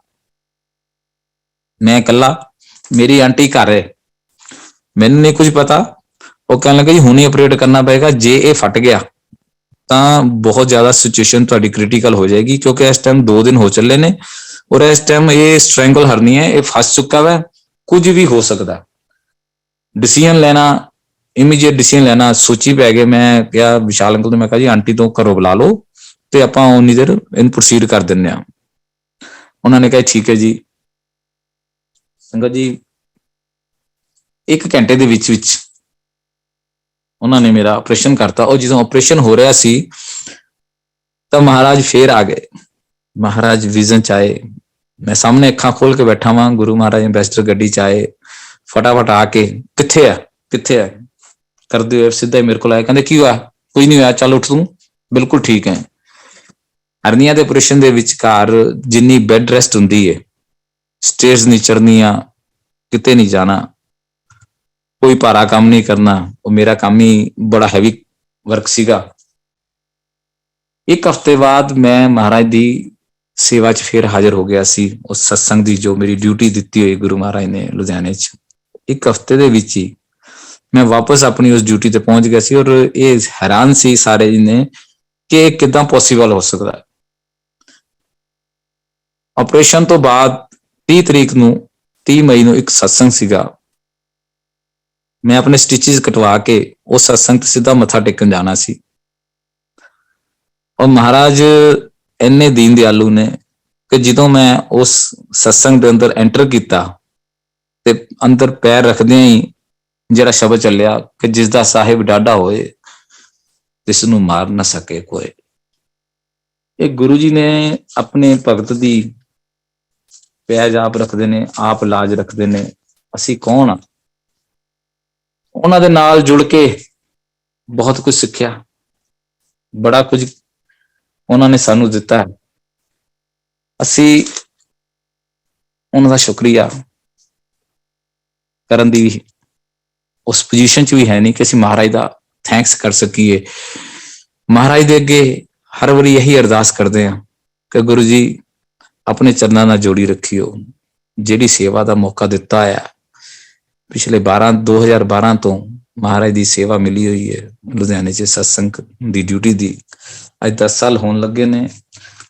ਔਰ ਮਹਾਰਾਜ ਇਹ ਸੇਵਾ ਸਾਡੇ ਕੋਲੋਂ ਦੀ ਨਾ ਖੋਈਓ, ਆਪਣੇ ਚਰਨਾਂ ਨਾਲ ਜੋੜੀ ਰੱਖਿਓ। ਸੰਗਤ ਜੀ, ਗੁਰੂ ਜੀ ਨਾਲ ਜੁੜੀਏ, ਉਸ ਰੱਬ ਨਾਲ ਜੁੜੀਏ, ਉਸ ਪਰਮਾਤਮਾ ਨਾਲ ਜੁੜੀਏ। ਕੋਈ ਵੀ ਤਰ੍ਹਾਂ, ਕਿਸੇ ਵੀ ਤਰ੍ਹਾਂ ਦੀ ਮੇਰੇ ਵੱਲੋਂ ਕੋਈ ਕਮੀ ਪੇਸ਼ੀ ਸ਼ਬਦਾਂ 'ਚ ਰਹਿ ਗਈ ਹੋਵੇ, ਮੈਂ ਉਹਦੇ ਲਈ ਮਾਫੀ ਚਾਹਾਂਗਾ। ਆਪਣੇ ਸਤਸੰਗ ਨੂੰ ਇੱਥੇ ਵਿਰਾਮ ਦਿੰਦਾ। ਜੈ ਗੁਰੂ ਜੀ, ਜੈ ਗੁਰੂ ਜੀ, ਜੈ ਗੁਰੂ ਜੀ।